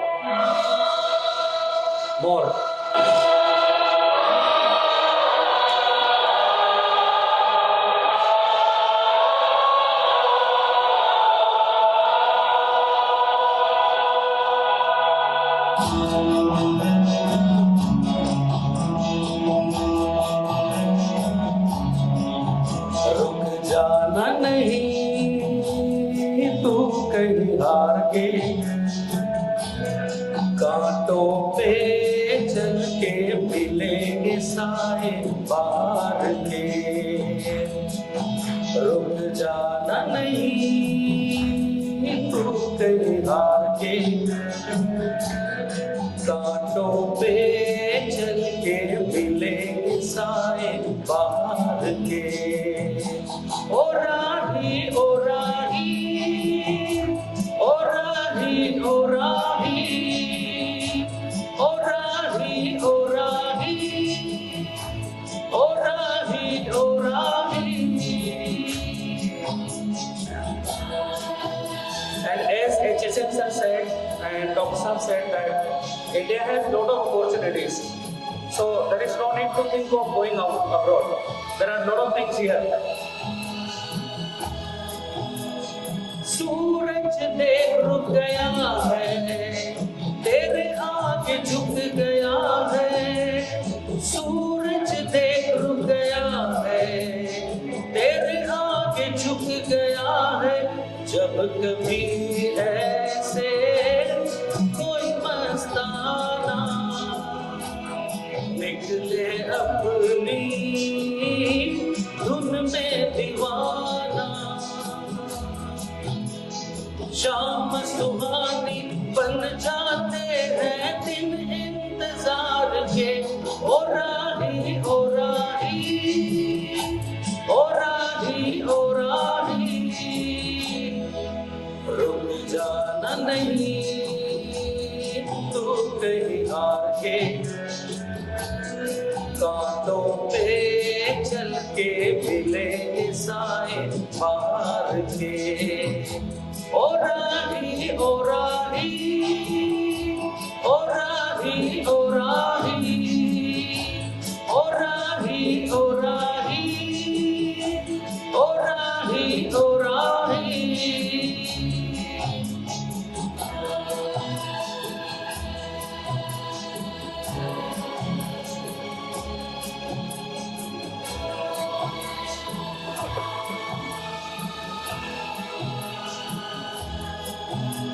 साथी न कारवां है ये तेरा इम्तिहान है साथी न कारवां है ये तेरा इम्तिहान है यूं ही चला चल दिल के सहारे मंजिल करती है तुझको इशारे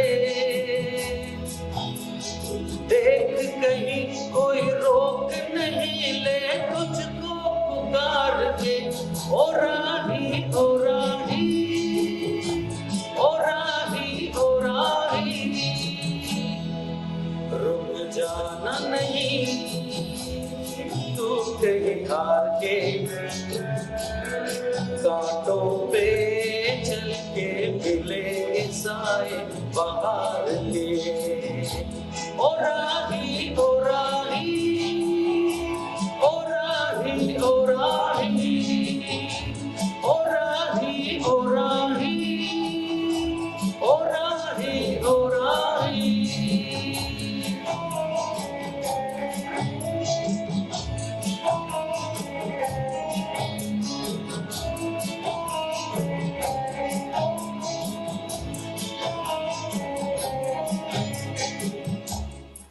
Thank you. I am happy that I became a teacher after doing my graduation from IIT Chennai. It was an accidental profession, but I'm feeling very proud of being a teacher. And Resonance has made 50,000 students get selected in IIT so far. And 2.5 lakh students in NITs, and as HSN sir said that now the two things are together working, bass and resonance, to produce even better results, like double engine ki sarkar. Thank you. All the best to all the students. Thank you.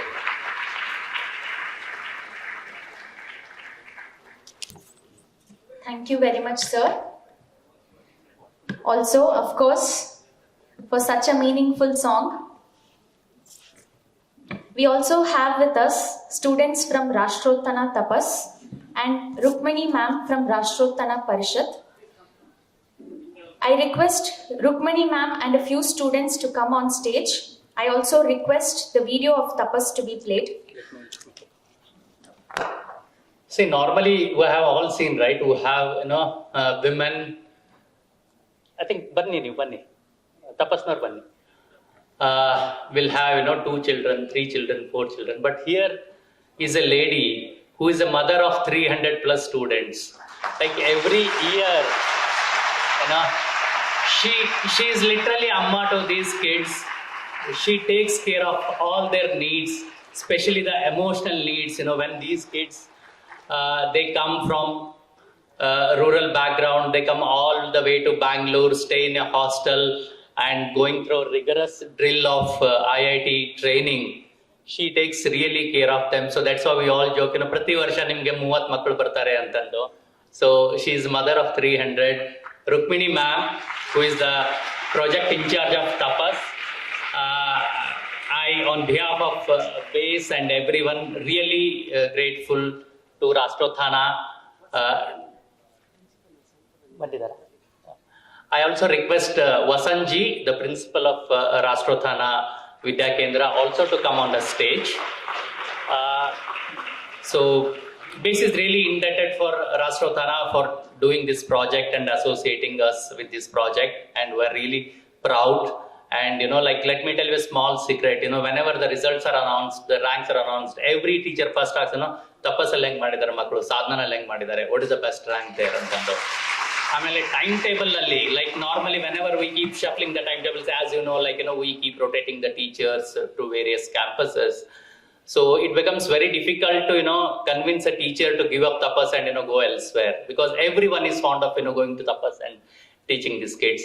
So thank you very much, Rashtrottana, and as a token of gratitude, we hand over a memento to Vasanji and Rukmini ma'am for this excellent work.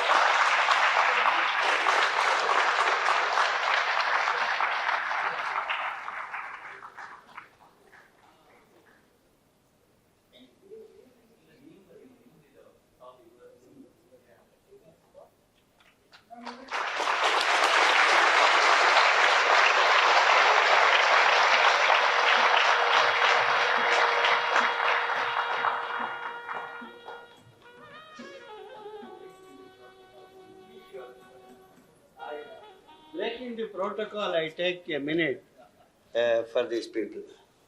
See, when the idea of tapas came, which BASE has been doing with more joy than anything else, I remember a couple of things, instead of saying remember, I can't forget.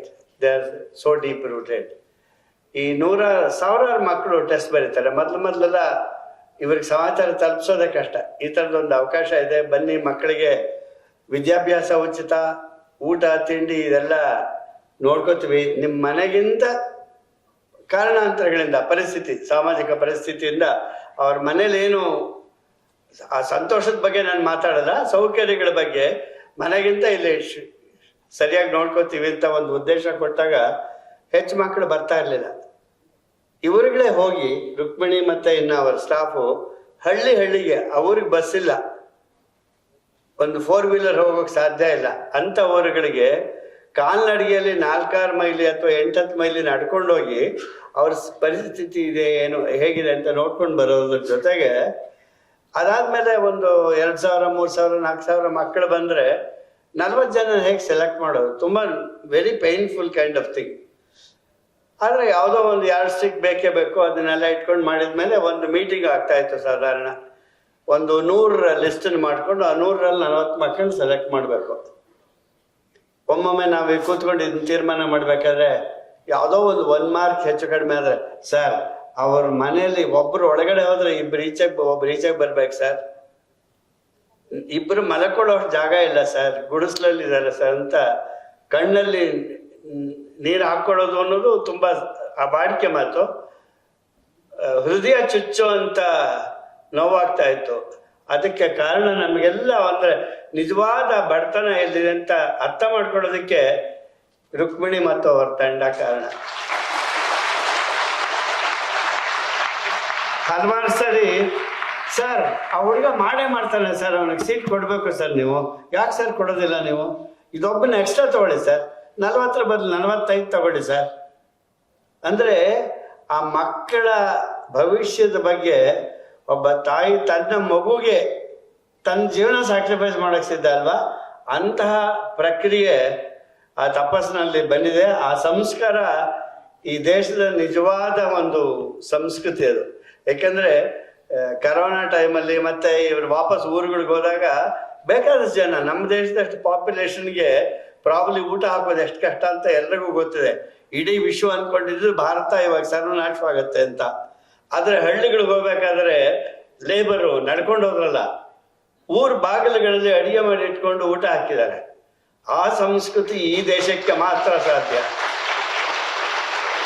ಅಂತ ಸಂಸ್ಕೃತಿಯಿಂದ ಬಂದಂತ ಈ ಹಳ್ಳಿಯ ಮಕ್ಕಳೇನಿದ್ದಾರೆ ಅವರೇ ಈ ದೇಶದ ಜೀವಾಳ. ಯಾಕೆಂದ್ರೆ ಒಂದು ಮಿಡ್ಲ್ ಕ್ಲಾಸ್ಗೆ ನಾನು ಅಂತ ಒಂದು ಸ್ವಲ್ಪ ಬರುತ್ತೆ. ನಾನು ನನ್ನ ಬಗ್ಗೆ ಮಾತಾಡ್ತೀನಿ, ನಾನು ಇನ್ನೊಬ್ಬರ ಬಗ್ಗೆ ಮಾತಾಡ್ತಿಲ್ಲ. ನನ್ನ ಹೆಂಡತಿ, ನನ್ನ ಮಕ್ಕಳು, ಒಂದು ಸ್ವಲ್ಪ ರೂಫ್ ಬೇಕು, ಒಂದು ಕಾರ್ ಬೇಕು, ಏನಾದ್ರು ಶುರುವಾಗತ್ತೆ. ತುಂಬಾ ಶ್ರೀಮಂತಿಕೆ ಇದ್ದಾಗ ತೊಂದರೆನೇ ಇಲ್ಲ, ನಡ್ಕೊಂಡು ಹೋಗುತ್ತೆ, ಏನು ಮಾಡ್ಬೇಕಾಗಿಲ್ಲ. ಆದ್ರೆ ಈ ವರ್ಗ ಏನಿದೆ, ಇದು ಭಾರತದ 70-80% ಇವತ್ತಿಗೂ ಇದೇ ವರ್ಗ. ಈ ವರ್ಗ ಉದ್ಧಾರ ಆದಾಗ ಮಾತ್ರ, ಅವ್ರು ನಮ್ಮವರು ಅಂತ ನಮ್ಗೆ ಅನ್ಸಿದಾಗ ಮಾತ್ರ ಈ ದೇಶ ಒಂದು ಪ್ರಗತಿಯನ್ನು ನೋಡೋದಕ್ಕೆ ಸಾಧ್ಯ. ಅದರಿಂದ ಇವರಿಗೆ ನಾವು ನೋಡ್ಕೊಳ್ಳುವಂತ ಒಂದು ಇವರ ಜವಾಬ್ದಾರಿ ಏನಿದೆ ಅದು ನಮ್ಮೆಲ್ಲರದ್ದುವೆ. ನೀವೆಲ್ಲರೂ ಅದರಲ್ಲಿ ಸಹಕರಿಸಿದ್ದೀರ. ಬೇಸು ಈ CSR ಕೆಲಸ ಮಾಡಬೇಕಾದ್ರೆ ತಾವುಗಳೆಲ್ಲರೂ ಇದಕ್ಕೆ ಕಾರಣಕರ್ತರು. ನಿಮ್ಗೆಲ್ರಿಗೂ ಈ ಸಂತೋಷ ಭಾಗ ಇದೆ ಅಂತ ಹೇಳೋದಕ್ಕೋಸ್ಕರ ನಾನು ಬಂದು ನಿಂತೆ. ನಮಸ್ಕಾರ ನಿಮ್ಮೆಲ್ಲರಿಗೂ. Sorry for breaking the protocol and talking again.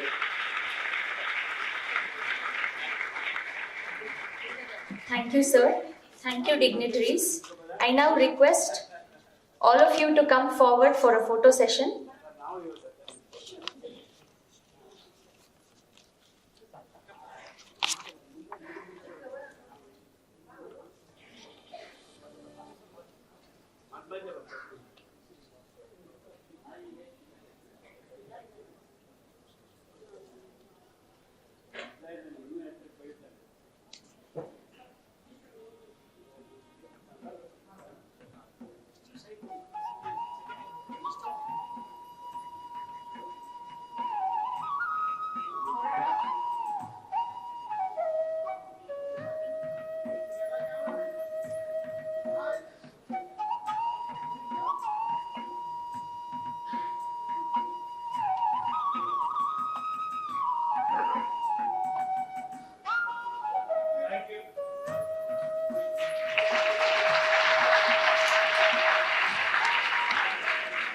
Thank you all. I request the video of tapas to be played now. Rashtrotthana ಪರಿಷತ್ ಸಮಾಜದ ಪರಿವರ್ತನೆಗಾಗಿ ಕೆಲಸ ಮಾಡುತ್ತಿರುವ ಒಂದು ಸ್ವಯಂ ಸೇವಾ ಸಂಸ್ಥೆ. ಕಳೆದ 53 ವರ್ಷಗಳಿಂದ Can we have the video later?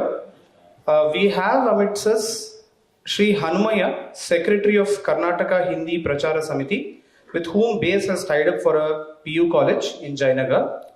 I request Professor Sonar to felicitate him with a memento.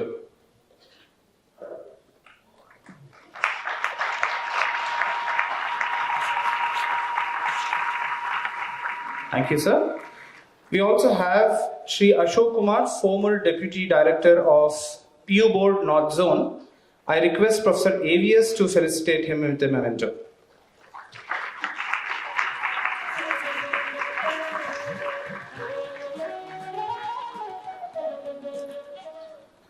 I now request Dr. Vinay Deepak, Faculty of Physics, IIT Achiever Program, and Professor Radhika Muralidhar, HOD of Maths, IIT Achiever Program, to carry forward with round 3.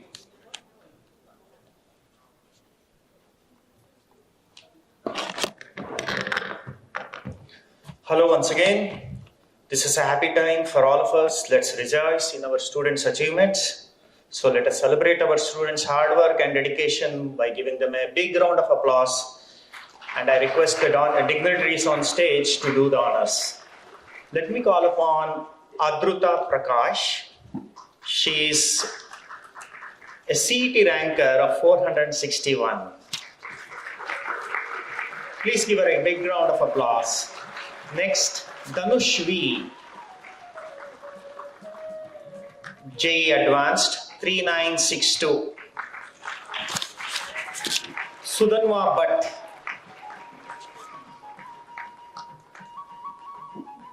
JEE Advanced 28295. He is now in NIT Surathkal. Shriram DS. CET rank 407 and also a JEE Advanced qualifier. Aradhat, JEE Advanced qualifier, presently in RV. Sundar Krishnanyan, he's in BITS, JEE Advanced qualifier. Manas GM, CET rank 240, he has qualified for NDA, National Defense Academy. Also an advanced qualifier. Pavagada Kaustub, JEE Main 13263 and advanced qualifier. He is now in NIT Puducherry. Sidhit Shetty, advanced qualifier and a KV Power qualifier 2 with a rank of 1665. Samuel Gnanaseelam, JEE Advanced qualifier, presently in PES University. Rohit Suresh, CET rank 325 and a JEE Advanced qualifier. Satvik Satish, JEE Advanced qualifier, scoring 594 out of 600. Amit Padegal, JEE Mains rank 6948 and JEE Advanced qualifier, presently in PES University. Dhruva Kashyap, CET rank 351 and a JEE Advanced qualifier 20234. Syed Abubakar Junaid, JEE Advanced qualifier, JEE Mains rank 313347, presently in NIT Surathkal. Varsha S.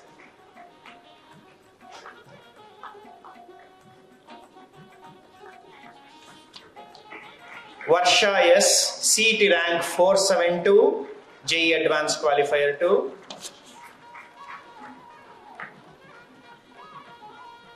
Anshuman Dash, CET ranking 431.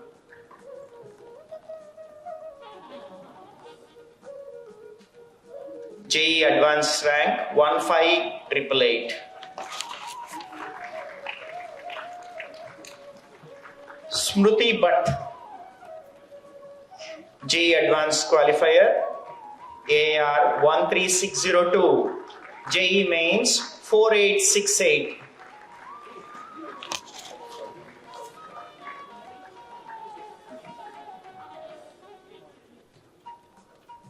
Tanmay Umesh, JEE Advanced qualifier with an AR 13391.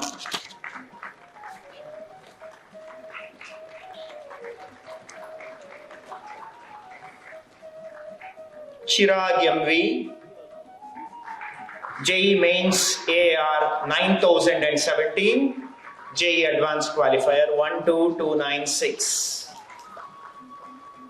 Darshan Kashyap, CET rank 305 and a JEE Advanced qualifier with a AR of 11824.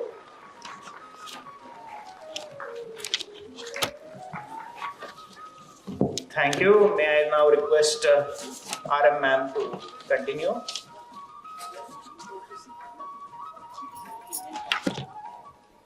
Good morning to one and all. I will continue calling out the names of our young achievers who have realized their dreams in spite of all odds against them. Ananya A, CET Engineering rank 331, JEE Advanced rank 11606. She has secured admission in IIT Kharagpur. Chirag N. Atreya, JEE Mains rank 9876, JEE Advanced rank 10975. She has got into BITS Pilani. Rohan Abhilash S, CET Engineering rank 390, JEE Main rank 6576, JEE Advanced rank 10290. Chandru CP, JEE Main rank 14194, JEE Advanced rank 9005. He has secured admission in IIT Kharagpur. Nihar Mandahas, CET Engineering rank 214, JEE Main 9285, JEE Advanced rank 7976. Amruta Krishnan Rajashri, CET rank 156, JEE Main rank 9007, JEE Advanced rank 7936. She has got into IIT Madras. Shreyas Kumar, CET Engineering rank 194, JEE Main rank 7228. NEET qualified with a rank 3729, KVPY SX rank 1508 and JEE Advanced rank 7933. Great achievement. Likhit R, CET Engineering rank 290, JEE Main rank 3351, JEE Advanced rank 4833. He has secured admission in IIT Roorkee.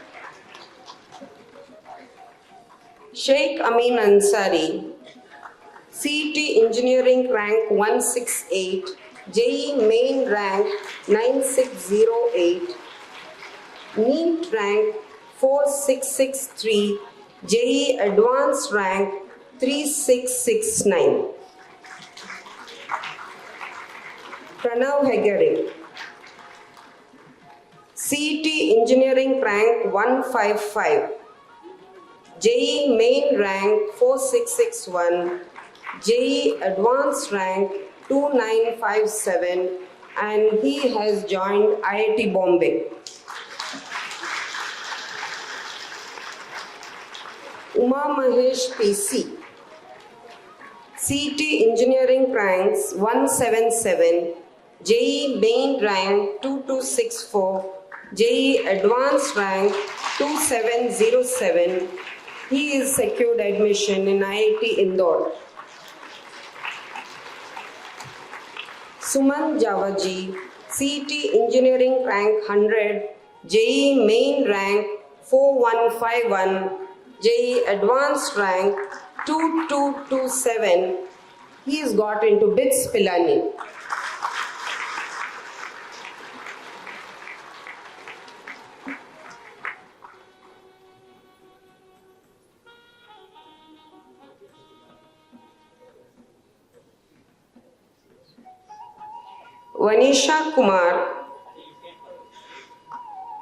Vanisha S. Kumar, CET Engineering rank 258, JEE Main rank 6240, JEE Advanced rank 2212. She's got admission in IIT Kanpur.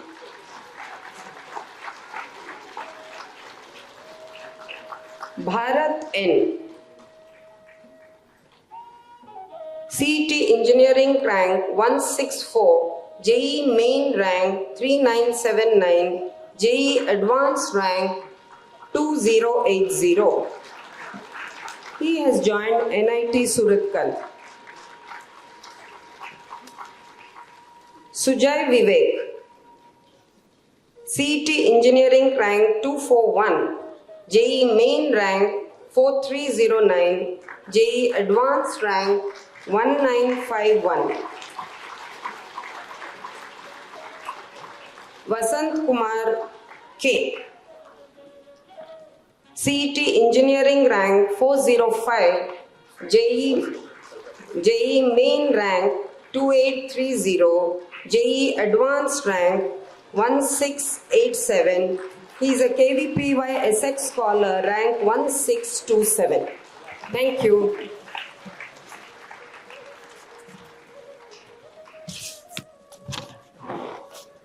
Thank you, Vinay sir and Radhika ma'am.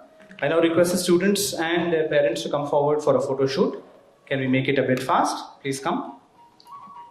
Some of the students can come and sit down in the front. It would be easier and faster.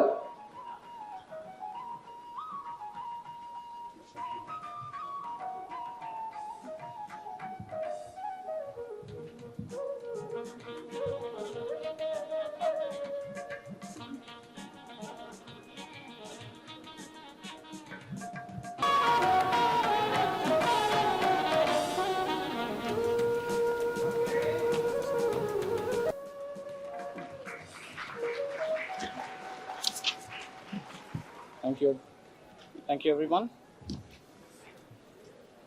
I request Chandru P of Tapas to share his thoughts with us. ಎಲ್ಲರಿಗೂ ಶುಭನಮನಗಳು. ನನ್ನ ಹೆಸರು ಚಂದ್ರು. ನಾನು ತಪಸ್ ವಿದ್ಯಾರ್ಥಿ. ನಾನು ತಪಸ್ನ 2020-2021 ಬ್ಯಾಚ್ನ ವಿದ್ಯಾರ್ಥಿ ಆಗಿದ್ದೀನಿ. ನಾನಿಲ್ಲಿ ಮೊದಲನೇಗೆ ಹೇಳ್ಬೇಕಂದ್ರೆ ಎಲ್ಲರಿಗೂ ಥ್ಯಾಂಕ್ಸ್ ಅಂತ ಹೇಳಕ್ ಇಷ್ಟಪಡ್ತೀನಿ. ಮೊದಲನೇದಾಗಿ ಬೇಸ್ ಟೀಚರ್ಸ್ಗಾಗ್ಲಿ ಅದೇ ಮತ್ತೆ ಬೇಸ್ ಫ್ಯಾಕಲ್ಟಿಗಾಗ್ಲಿ ಎಲ್ಲರಿಗೂ ತುಂಬಾ ಥ್ಯಾಂಕ್ಸ್ ಹೇಳಕ್ ಇಷ್ಟಪಡ್ತೀನಿ. ಎಜುಕೇಶನ್ ವಿಷಯದಲ್ಲಿ ಹೇಳ್ಬೇಕಾದ್ರೆ ಬೇಸ್ ಫ್ಯಾಕಲ್ಟಿ ಬಗ್ಗೆ ಮಾತಾಡಬೇಕಾದ್ರೆ ಅವ್ರ ಬಗ್ಗೆ ಒಂದು ಮಾತೇ ಇಲ್ಲ. ಫ್ಯಾಂಟಾಸ್ಟಿಕ್ ಅಂಡ್ ಮಾರ್ವಲೆಸ್ ಆಗಿ ಅವ್ರು ಪಾಠ ಮಾಡಿದ್ದಾರೆ. ಅದ್ರ ಜೊತೆಗೆ ನಮ್ಗೆ ಅವ್ರು ತುಂಬಾ ವಿಷಯಗಳನ್ನ ಕಲ್ಸ್ಕೊಟ್ಟಿದ್ದಾರೆ. ಈಗ ಎಸ್ಪೆಷಲಿ AVS ಸರ್ ಹೇಳ್ಬೋದು, ಅವರು ನಾವ್ ಯಾವಾಗ್ಲೂ ಬರೀ ಮ್ಯಾಥ್ಸ್ ಸ್ಟಡಿಂಗ್ ಬಗ್ಗೆ ಅಂತಾನೆ ಅನ್ಕೊಂಡಿದ್ದು. ಅವ್ರು ಕೆಲವೊಂದ್ಸತಿ ನಮ್ಗೆ ಸೈನ್ಸ್ ಮತ್ತೆ ಮ್ಯಾಥ್ಸ್ ಸ್ಟೋರೀಸ್ ಗಳು ಮತ್ತೆ ಹಿಸ್ಟ್ರಿ ಬಗ್ಗೆನೂ ಸುಮಾರು ಹೇಳ್ಕೊಟ್ಟಿದ್ದಾರೆ. ಕೆಲವೊಂದ್ಸತಿ ಅವರು ಫ್ರೀ ಟೈಮ್ ಅಲ್ಲಿ ಬರ್ದಿದಂತಹ ಕಥೆಗಳು ಅಂದ್ರೆ ಕವಿತೆಗಳನ್ನ ಅವರು ಒಂದೊಂದ್ಸತಿ ನಮ್ಗೆ ಹೇಳಿದ್ದಾರೆ. ಅಂದ್ರೆ ಅವ್ರ ಲೈಫ್ ಇನ್ಸ್ಪಿರೇಷನ್ ಅಂತ ನಮ್ಗೆ ಒಂದು ಮಾರ್ಗದರ್ಶನ ನೀಡಿದ್ದಾರೆ. ಈಗ ಯಾವಾಗ ಫ್ರೀ ಆಗಿರ್ತಿದ್ದು ನೀವು ನಾರ್ಮಲ್ ಆಗಿ ಬೇಸ್ ಸ್ಟೂಡೆಂಟ್ಸ್ ಗಿಂತ we have lucky for getting into tapas because we have extra love from base teachers and base faculty. Yeah.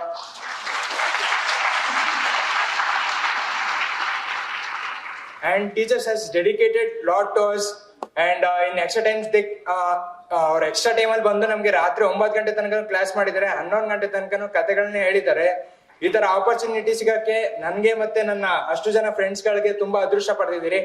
But ನಿಮ್ಗೂ ಎಲ್ಲರಿಗೂ ಒಳ್ಳೇದನ್ನ ಮಾಡ್ತಾ ಬೇಸ್ ಇದೇ ತರ ಮುಂದೆ ಸಾಗ್ತಾ ಇರ್ಲಿ ಅಂತ ಕೇಳ್ಕೊತಾ ಮತ್ತು ತಪಾಸ್ ಮತ್ತೆ ತಪಾಸ್ನ ರಾಷ್ಟ್ರೋತ್ಥಾನ ಪರಿಷತ್ ಏನಿದೆ ಇದು ಬೇಸ್ಗೆ ಯಾವಾಗ್ಲೂ ಚಿರಋಣಿ ಆಗಿರುತ್ತೆ. ಇದೇ ರೀತಿ ಬೇಸ್ ನಮ್ಗೆ ಸಪೋರ್ಟ್ ಮಾಡ್ತಾ ಇರ್ಲಿ ಅಂತ ನಾ ಕೇಳ್ಬೋದು.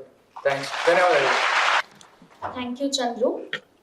I would now request Professor B.R. Mohan, Faculty in Chemistry and Principal of Base PU College, Rajajinagar, to take over the fourth round. Good afternoon, everyone. I know it's running late. I have now the privilege of calling upon the toppers. This is the last set of students who have really achieved great feats in the last 2 years. So to start with, I invite Sai Chirag B. He got a 597 on 600, second rank in the state PU board examinations. PU centers in physics, chemistry, maths, computer science and Sanskrit.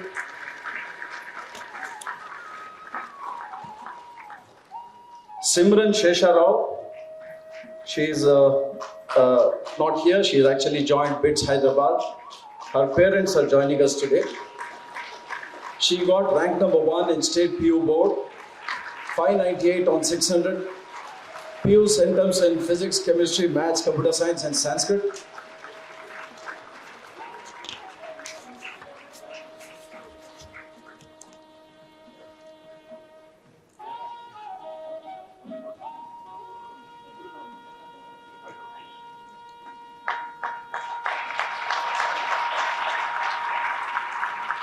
The next on the list is Sudeep YM, CET Engineering rank 42, CET Agriculture rank 3, JEE Mains 3270, JEE Advanced 3643, NEET 7433, rank 1745 in KVPY SX. He has joined NITK. He is followed by Aditya S. Ubaradka. He has got PU Centums in Physics, Chemistry, Maths, Computer Science and Sanskrit. CET Engineering rank of 20. JEE Mains of 4243 and JEE Advanced of 3360. That's followed by Lysiri. She got a CET Engineering rank of 479. JEE Mains rank of 14568. NEET 414. KVPY SX 1473. She has joined All India Institute of Medical Sciences, Jodhpur. Nitin S. CET Engineering rank of 174. JEE Mains of 10135. NEET 323. KVPY SX 1508. He has joined AIMS, Jodhpur.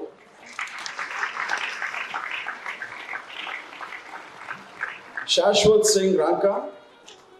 CET Engineering rank of 64, JEE Mains 387, JEE Advanced 246, KVPO SX 494. He has joined IIT Kharagpur. I think he deserves a big applause.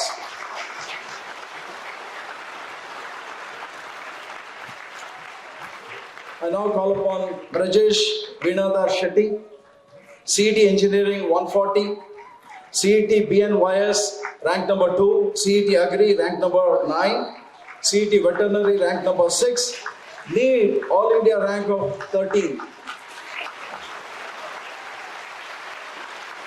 He has joined All India Institute of Medical Sciences, Delhi.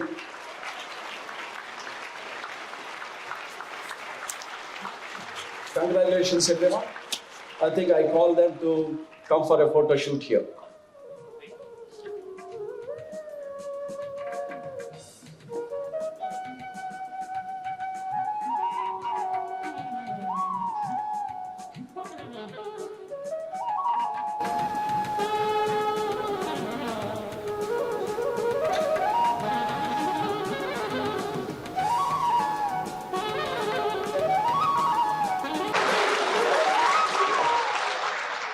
Thank you.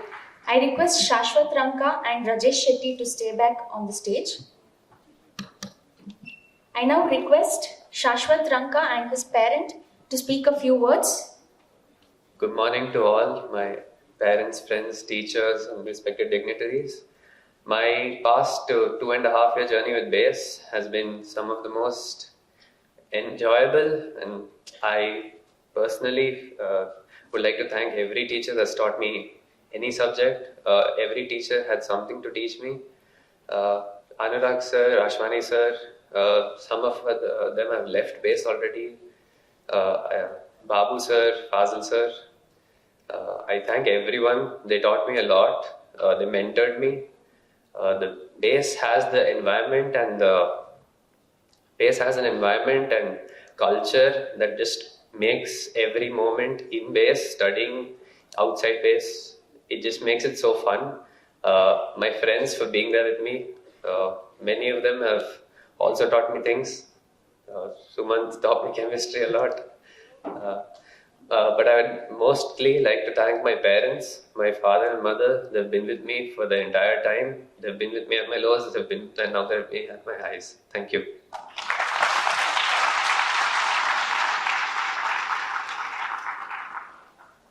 Thank you, Shashwat. I request Shashwat's parent to speak a few words. Good morning, all the respected teachers, dignitaries, and parents, and dear students.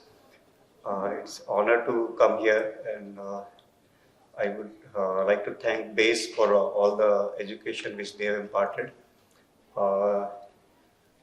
Just to summarize what NSN sir said, it's the family, freedom and encouragement which BASE has given from day one when Shashwat went, and Uma Shankarji and Adil sir were there, and they said, what do you want to do? And he said, I want to get into IIT, and Uma Shankarji said, yes, you will get into. So And all the teachers here are, I mean, very, very like family centric. It's like a family, and they give a lot of freedom to all the students. So I really liked about BASE, and as Ruma sir said, I mean, like it's just the beginning. Whatever rank you have gotten, I mean, keep it behind, look forward. Whatever background you have come from, I mean, a lot of people I see here, leave it behind and look forward. And whatever discipline you had, I mean, as you said, if you carry at least 10-20% of that momentum into IITs or NITs or AIMS or wherever you are going to, you will do very well. And again, I thank BASE and thank you very much. Thank you, sir. Now I request Rajesh Shetty, our NEET topper, to speak a few words. Okay, so first of all, I'm grateful to get the opportunity to share my thoughts with you guys. So my journey with BASE actually started really unique. Actually, I didn't know about BASE, but then when I wrote NTSC, I got to know about BASE like through pamphlets, and then I was actually searching for NEET coaching in my area, that's Udupi, and the only reputed institute was BASE because it was even tied up with Resonance. So it doesn't need any certification that it's going to be great.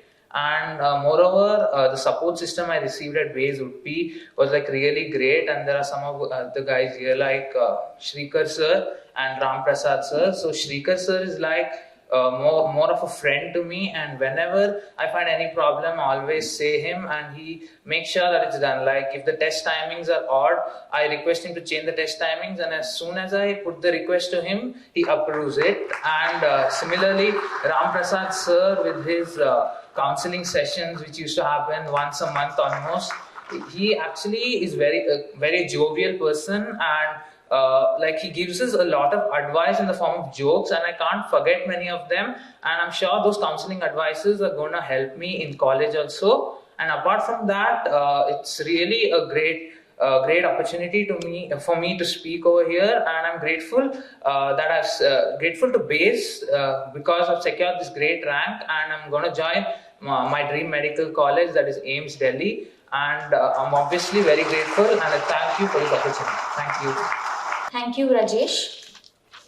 We also have with us the first rank holder in state board exams, Simran Shesha Rao's parent, Mrs. Rupa Shesha Rao. I would request you to share your thoughts with us, ma'am. Hello everyone. Good afternoon to you all. I am Rupa Rao, mother of Simran Shesha Rao, topper PU22. You must be wondering why I am saying this again, the fact that you all know. But I want to say how blessed I feel to be saying this. On behalf of all our family members, I first want to thank Simran for having given us this honor. Thank you, Simi. We all are very, very proud of you. I am just not a public speaker. I have mustered courage to face you all just to give her this credit. It was her dad Shesha Rao's once upon a time dream of topping PU board that she has made it come true. His joy of seeing his daughter make this possible is just beyond words. His feet were just not on ground. A staunch believer of good karma that he is, his mantra is always help others, help others. This blessing has only strengthened his belief all the more. Simran has always been that dream child that any parent would ever want. She's an all-rounder, good in sports, dance, art, craft, baking, and also academics. Add to that self-motivation, goal-oriented, modest, simple, kind-hearted. That is Simran for you all. I know, sorry, I sound very boastful, but what my child has achieved should allow me a little bit of boasting for the proud mom that I am. Please bear with me. Every parent-teachers meeting from nursery to PU2 has always swelled my heart with pride. I am not exaggerating when I say her teachers always had only good things to share about her. I had looked at her in wonder when once she said, "Yes, sir," to her principal Mayur sir when he said, "We are expecting a single-digit rank from you." I must thank Mayur sir for his power of words. I think at that moment, subconsciously, she had set this high goal for herself. When you truly aspire for something, the whole universe conspires to make it happen. Teachers, friends, study materials, everything was just right. I never heard her complain about any of this. She was very content with the facilities provided to her, and she made the best use of it. She approached the teachers whenever she felt the need, and the teachers always put her at ease. I must take this chance to thank all the teachers who taught her, guided her, mentored her, and helped her set this highest goal for herself. Centums in all subjects. She tried for 100, even in English. That was something that our generation could not even think of. The study modules of BASE was something that she just loved to study from. A vote of appreciation to the designer team of these materials. And a mention to the continuous assessment scheme that helps the students identify the weaknesses and work more upon. Thanks to the whole BASE RV team for this awesome system. Our association with RV BASE is not new. Our oldest son Roshan also studied and excelled at this institute under the guidance of RPU sir and his team. Our family has become self-proclaimed brand ambassadors for RVPU College. We have recommended this college to many in the family and friend circle. With regard to Simran, it just turned out to be that the diamond landed in the hands of the jeweler who polished it to the best self. That's how she was groomed in RVPU from a good self to her best self. She had a simple dream, get BE Computer Science in BMS Engineering College through CET. She did not take any other entrance tests, but God had other plans for her. He made her the state topper and gave her the direct admission to any branch in any campus of the esteemed BITS Pilani Institute. She is now doing BE Computer Science in BITS Pilani Hyderabad campus. I seek the best wishes of all of you for her bright future. Thank you, and best wishes to all of you. Thank you, ma'am. I now request Gururaj Karajagi sir to speak a few words.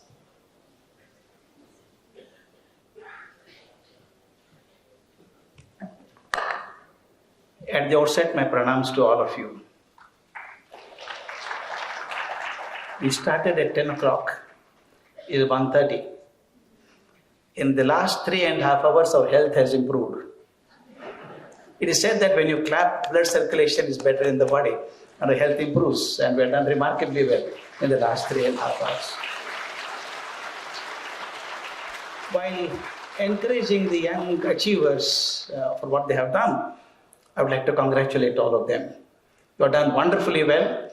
You have achieved what you wanted to do. You made your parents proud and BASE proud by your actions. This is the first success of your life. There's nothing called as a goal for life. There's nothing called a goal for life. There are a series of goals. When you want to climb Mount Everest, you don't get Mount Everest on the way. You have to climb smaller peaks and then go to these bigger peaks you see. Climb those peaks and you see another peak. And you find series of peaks and finally land on Mount Everest. So you have crossed the first hurdle of your life.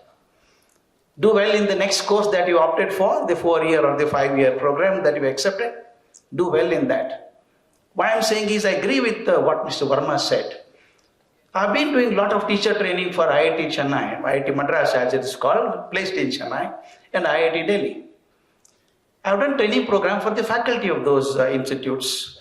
And I've also been teaching in IIM Kolkata for the last so many years.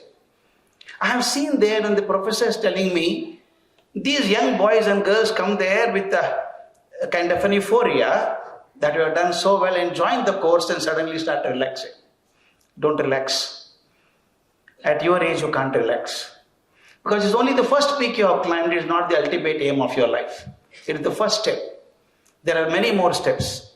This success, you should really be happy. You should celebrate your success. But your real success comes after you complete your education, when you join the world. There is a test of your honesty, test of your integrity, test of your patriotism. You succeed in that, you are remarkably successful in life. Ultimately, success in life is more important. I remember this whole program started with a young chemistry lecturer. First word she uttered was success. I remember, my memory is very good. She said success and then started talking about it. What is success? We have been talking about success so many times. We say achievement in examination is a success. Get a good job is a success. Promotion is a success. Get married to be a good husband or a good wife is a success. Getting good children is success. What does success mean? I was sharing with Dr. Ajaikumar, there's one thing common between us. I've been teaching in Harvard Business School for quite some time now. Last April I was there. When I was teaching in the class, I mentioned something about success. One girl stood up and asked me, what is success? So you tell me what you mean by success. A typical American girl stretched her arms just behind her and said, we should have lots of money. I said, do you think that is success? She said, I thought so. Then I asked her a question, can you tell me, without going to Google, who was the richest man in the world in the year 2000? I'm not asking ancient information. Just 22 years ago, who was world number one richest man? She said, I don't remember. I said, don't worry, I also don't remember. Who remembers? That means achieving money is not a bad thing. I'm not saying it's bad. It is success because it gives you what you want to have. Longest possible car and the biggest house, we can't sweep. And you can have a good job and travel all over the world, see the wonderful things in the world. But remember, money can give you a lovely bungalow but cannot make it a home. Money can give you the finest travel elsewhere but cannot make you happy. Money can give you the softest possible bed but cannot guarantee sleep. Therefore, money is good, but not success defines success. I'm talking of a lasting success, you mean. Somebody said you should be having power in you. You should become the Prime Minister of India, the President of the world, President of the country. That is success. I thought so for some time. 6 months ago or 7 months ago, I was in Rajkot in Gujarat. I was dealing with about 50 principals of schools, CBSE schools. I should not ask stupid questions to principals, but I did ask. I told them, take a piece of paper and pencil, write down the names of all the Prime Ministers of India. I didn't ask her to write the Presidents of America, their long list. The Indian Prime Minister is not so long. But you'll be surprised, out of 50, 39 could not write all the names. 1 or 2 names were missing here and there. They felt bad. Sorry, sir, we missed the names. I said, don't feel sorry. They should feel sorry. Why should you feel sorry? That means it is not guaranteed that even if you become the Prime Minister, people will remember you. People may not remember you. You do that exercise when you go back home. Write down the names. You'll miss a few names. Same thing I can ask about the Presidents of India. Some names you don't remember. They were all in the same position, same Rashtrapati Bhavan. Some are forgotten, some are not forgotten at all. If I ask you, tell me the name of a person who cannot forget as a President of India, I'm sure most of the young boys and girls will mention Dr. Kalam. Am I right? I had the unique privilege of being with this great man for 15 long years. One of the greatest human beings I have seen in my life. Greatest human being. Why I call him the greatest? He came out of Rashtrapati Bhavan the lightest. Only 2 suitcases, nothing else.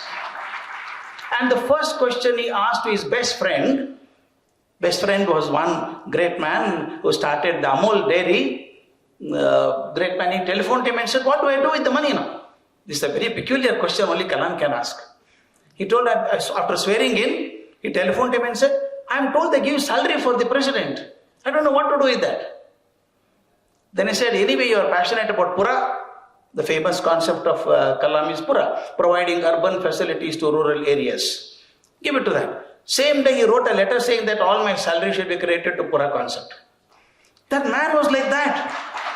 I tell you why I'm telling young boys and girls, see, success is not measured by how much you earn, what position you get, but what you do with what you get.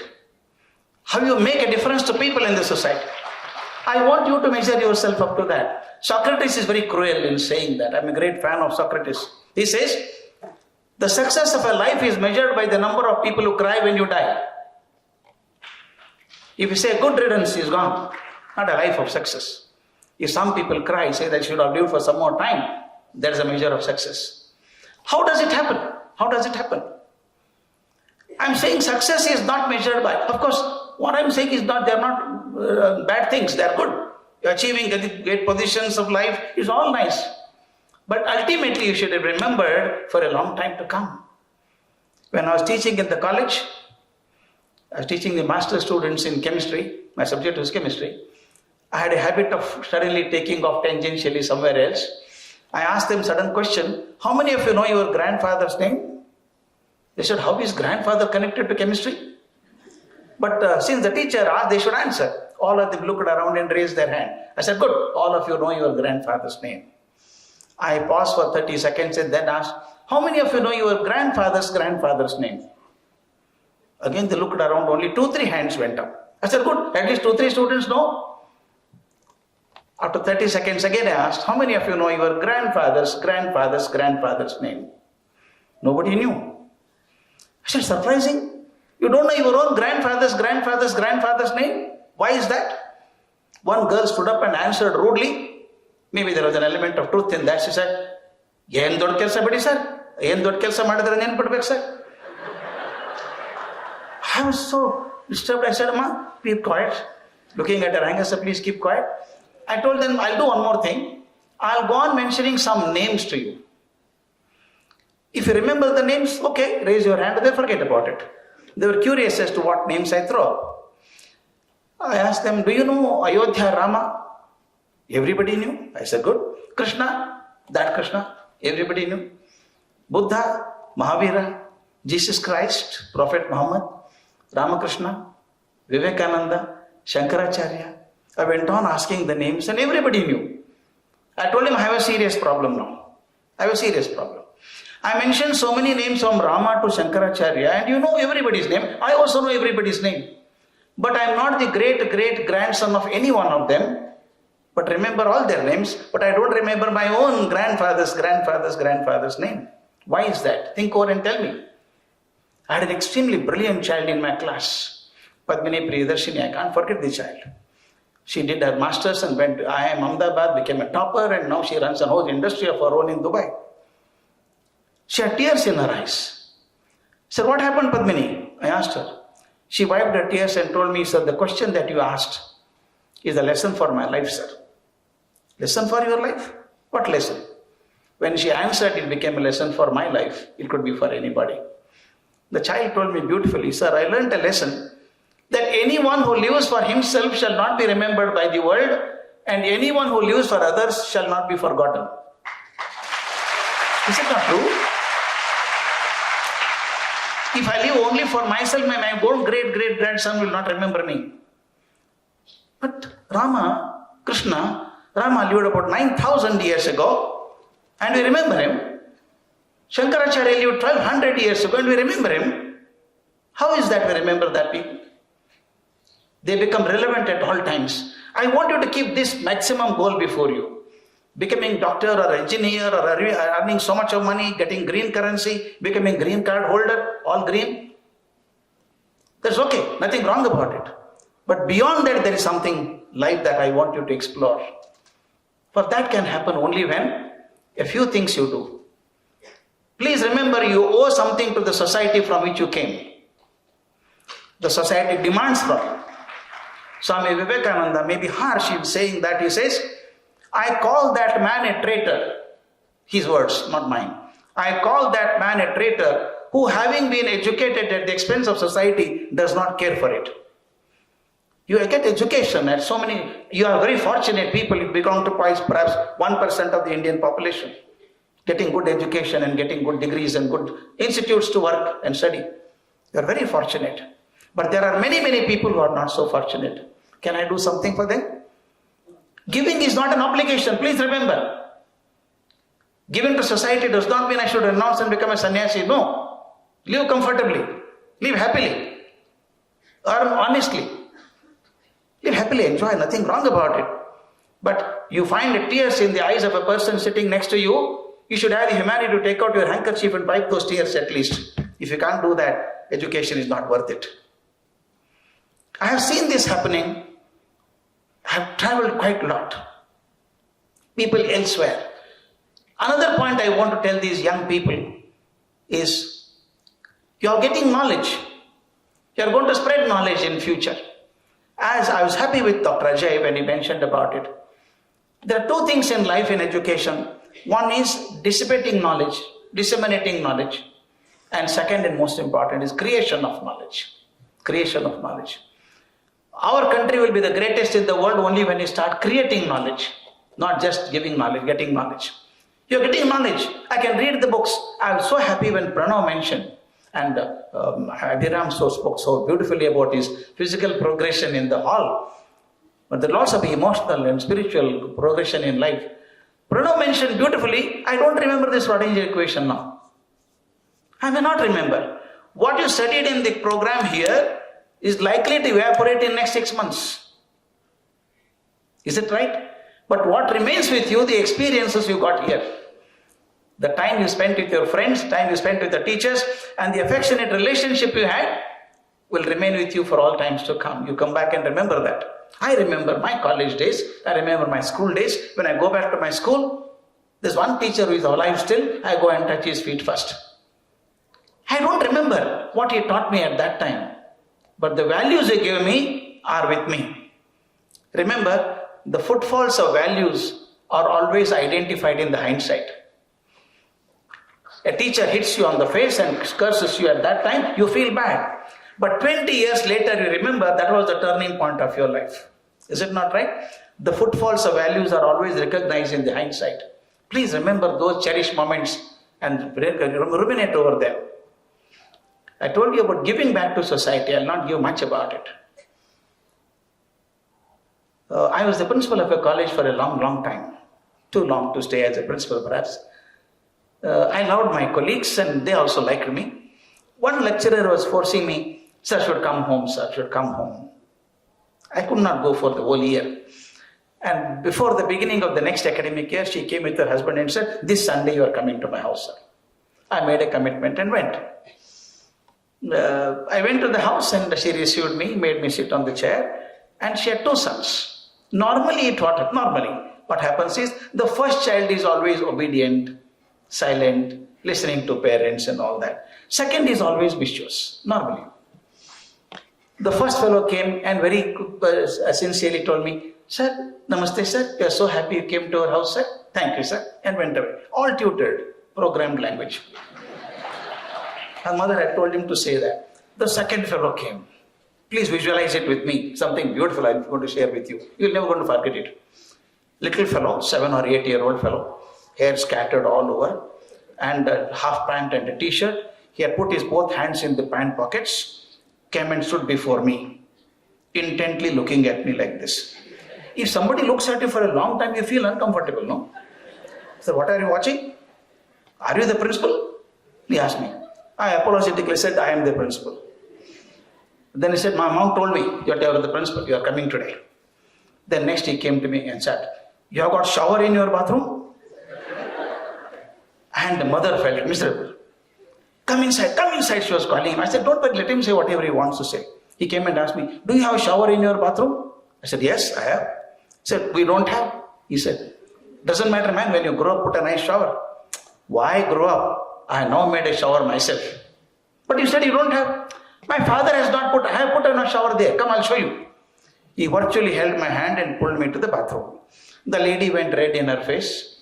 First time the principal comes home and this fellow pulls him back to the bathroom. I went to the bathroom and saw that was true. There was only a tap, there was no shower.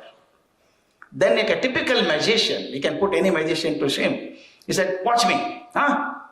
From the right pocket, pant pocket, he took out a small balloon, flat balloon, rubbed it, he blew it, then fixed it to the tap. From the right pocket, took some thread, tied it nicely. What are you doing? Watch carefully, he told me. Then he opened the tap. The water started gushing into the balloon. Balloon became so big. I was about to say, hey, it burst. He stopped. Now you see the fun. From the shirt pocket, he took a pin. Chuck, went on making 15-20 holes to that, and water started coming out like shower. And balloon became flat again. This time he said, watch carefully now. He opened the tap half. The water was coming into the balloon, and the balloon water was coming, gushing out of the balloon also, like a typical shower. He smiled and told me, this is balloon shower. Balloon shower. I clapped and said, wonderful. I told my teacher, she's a very creative boy, encourage him and do it, let him do nicely. I came back. I have a peculiar mind. People blame me for that. When I see something else happens in my mind. After 8 days, the whole experience, I was ruminating over that experience, it became a philosophical experience for me. It is philosophical.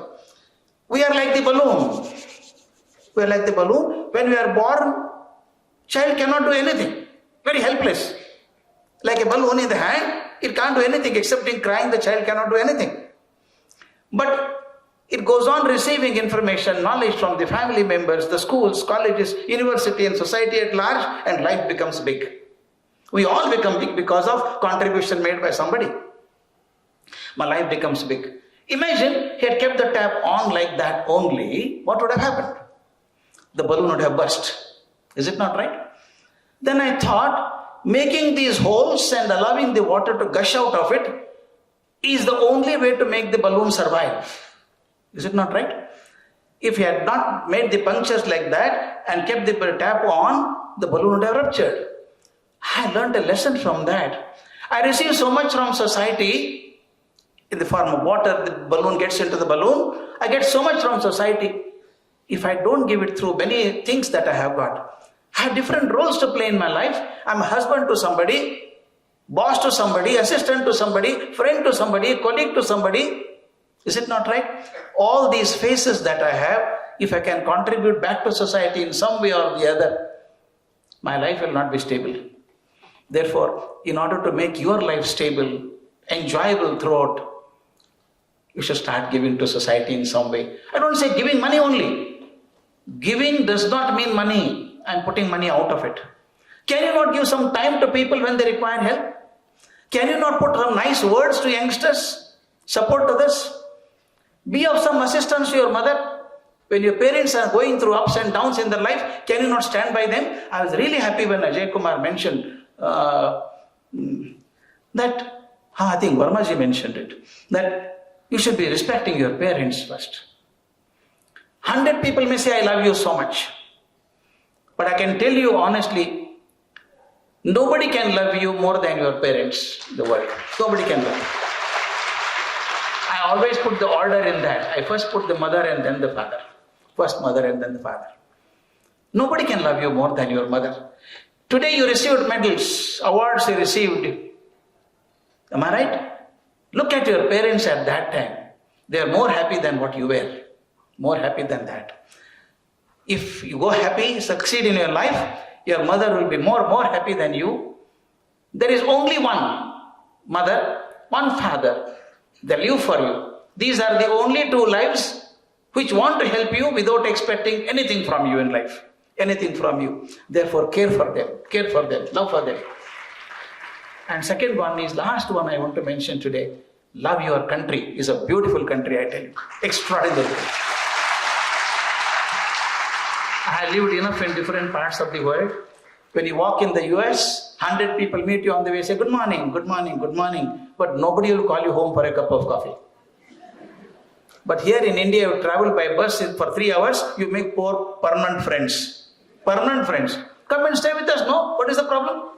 Is it not right? We do that so naturally. In fact, I remember, I can mention the name of one of the executive presidents of Ernst & Young, is a lady, Sharda Charu.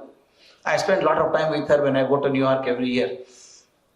She came to my institute, I took her to my institute once, and my girls, the students, made arati for her. You know, it's a typical Indian thing. A lady coming there, they had arati for her, put kumkum on her forehead. She went on the stage, she was crying. I said, what happened, Sharda? Oh my God, I'm crying. She said, I never seen a country like this, you know. They don't know me, I don't know them. But they're respecting me so much. I can't expect this in any other part of the world. I tell you, India is a beautiful country in spite of all the paradoxes and contradictions we have. Here, we relate through heart, not through the intellect. Please remember one thing, my young friends. Two communications we always make, one to the brain and one to the heart. Please remember, anything that goes to the brain goes to a short-term memory. Anything that goes to the heart goes to a long-term memory. Is it not right? The affection that you get, love that you get from people will remain with you for a long time, but not the second-order differential equation. You'll forget it. Remember all the beautiful things. Be grateful to God, and whether you believe in God or not. Believe there is a superpower in that which controls the whole universe. There are so many hundreds of planes taking off in Bangalore airport every day. They don't collide with one another because there's air traffic control. Is it not right? So many trains travel up and down the country. Not many accidents happen because somebody is monitoring that. But these planets and galaxies are moving for infinitely long time without collision. So somebody must be managing that. Whatever you call he, she or it, there's a superpower which manages all that. Please believe in that. Why I say believe in that is for two reasons. One, you feel that there's a power beyond you, it does not make you arrogant. And second one, when you are in difficulty, bend your knees down, you hope and pray that that power will save you. May God bless you all. Thank you so much. This program. Let me give a piece of advice to our young achievers. Dear students, don't be afraid to make mistakes, to stumble and to fall. For all you know, the greatest reward comes from doing the things that scare you the most. The road you take may be long, but make sure you enjoy the journey. For all you know, every step is a destination in itself. We hope your journey with us was memorable and which you could cherish for a long, long time. You have transformed into achievers, developed attitudes of performers who can swim through turbulent waters and wade through fierce storms. Success is the sum of small efforts repeated day in and day out. For sure, hard work and perseverance have brought you so far, and definitely the best is yet to come. Congratulations to all the achievers. We wish you all the very best. May you have a prosperous future ahead. I now request Professor B.R. Mohan to deliver the vote of thanks. Good afternoon. It's my privilege to render the vote of thanks. To start with, the very purpose of this event is the achievement of our achievers. I thank you for what you have done in the last 2 years. And I know what we have done at base is just a small fraction. And what you have done for yourself is a very, very big percentage. So all the best to you all, and also to the parents. You have been a continuous support to them, and I'm sure that these boys and girls are going to achieve bigger milestones in their lives. And please continue to share their successes in the years to come with us, and we'll be really happy to reflect on the time we have spent with them. Today, we had several guests here. Each one of them have done a lot of things to contribute to the society. We had the chief guest today, Dr. Ajaikumar. He had a very good job. A leading oncologist in the US decided to come back to India, setting up 250 hospitals, something very amazing. So he had to go for another program. In his absence, I would like to thank him. And I'm sure there are many of you who have got seats in medical colleges. I think people like him will be inspiration for you to do something for this great nation. All the best to you. Our chief guest, Dr. Karajagi, sir, in fact, he could have continued forever today. And he has been somebody who is creating teachers. I would say that, I will not tell that he has been a great orator, all those things. What I am really impressed with him is his energy in creating more teachers, converting teachers into gurus. When I met him recently, his schedule is so tight. He's traveling so much. It's amazing at his age that somebody can do that. and all in the hope that teachers can become gurus, so that we can create better generation of students and better, people for the country. We have Professor Dr. H.S. Nagaraja. He's the one who created this organization, and we are all walking in his footsteps. Every time we look upon him for his guidance, for the examples that he has set for us. Thank you, sir. Thank you for leading us all. We have Dr. R.K. Verma, sir.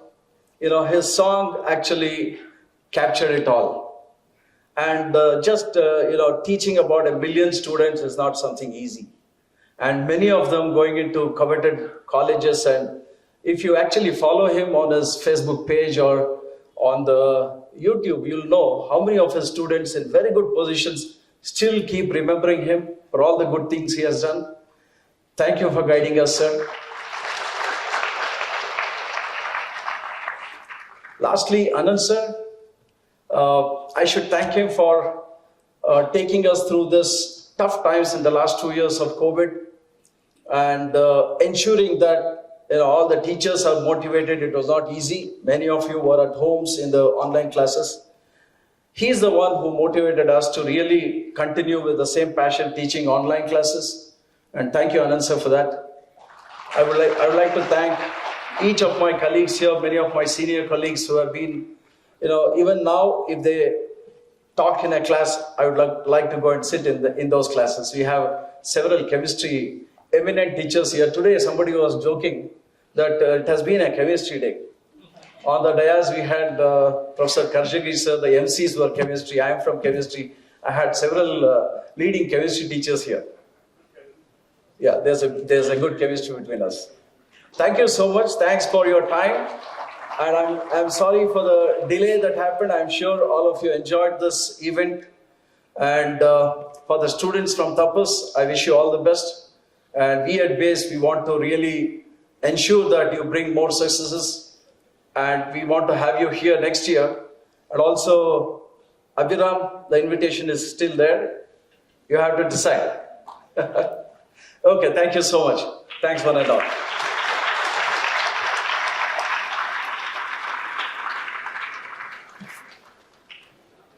Thank you, sir.